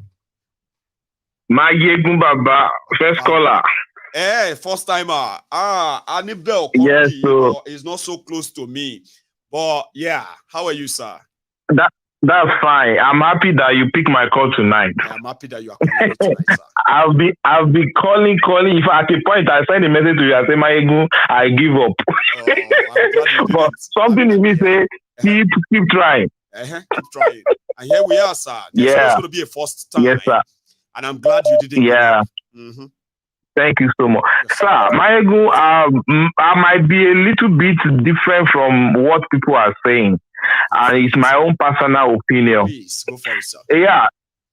One thing that I keep telling people, at least for some time now, I've been in this country, UK, for a while now. So I can say difference between this country, UK, and my country, Nigeria, to some extent. Number one thing that I keep telling people is rules of law. Rules of law. Yoruba used to say, "Ilutiko bati si ofin, eshe. Today, while coming from work, this is a friend of mine that normally come with me. The guy is new in the country as well. So he was now saying, bro, this is red light now. You can drive now. Nobody is passing now. Why can't you just go like that?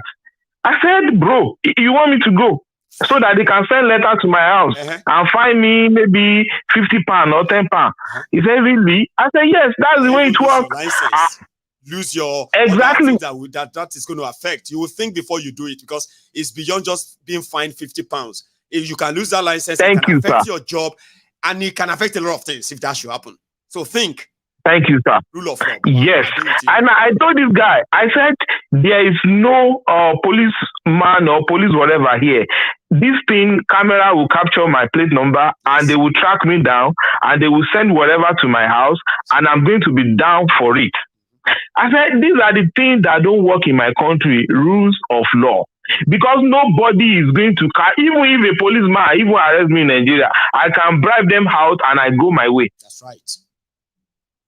So, and I told this guy, I said, let me tell you, for instance, let's pack the whole of UK people, citizens, put them in Nigeria, pack the whole of Nigeria, put them in UK. You will find out that by the time you pack everybody in Nigeria and put them in UK will still function the way it's been functioning now because there is rules of law. Leave the leaders alone. No, don't pack the leaders. So just pack the citizen alone. Exactly, sir. But Nigeria, let them pack them come to UK. You will see that everybody will sit well. Are we not the people here now when we get to this country? Can't you see the way we used to sit up? Can't you see the way we will follow rules? I told somebody, I think I have actually said that on this program too. In a long time now. Right? I said that there's nobody that left Nigeria, and at the airport of any country they were going to. Somebody now gave them the manual and say, "This is how we do in this country." It's like an automatic reset. Even exactly, if Nigeria then born you, you've never been to anywhere in your life.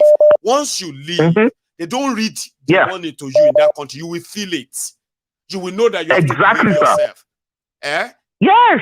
It's so obvious, isn't it? So, and I said, by the time you change both citizens to each other, you will see that things will work. But pack the leader in Nigeria, put them here, then take the leaders in UK and put them in you will see that the same thing will, the leaders in Nigeria, when they get here, everything will just... Exactly.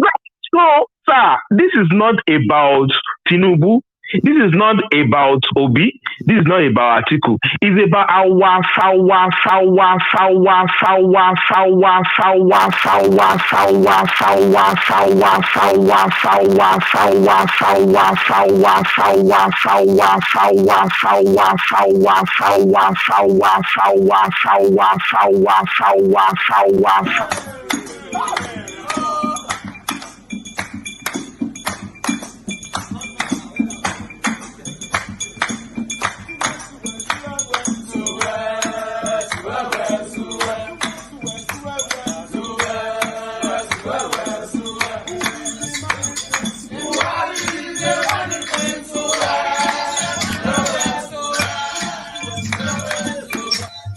My caller, sorry for that interruption. Yep. You know, I have said that if the screen freezes again, yes, sir, I'm going to make you my last caller, and it just happened. So I don't want to keep frustrating my people. So let me and you just wrap it up or continue.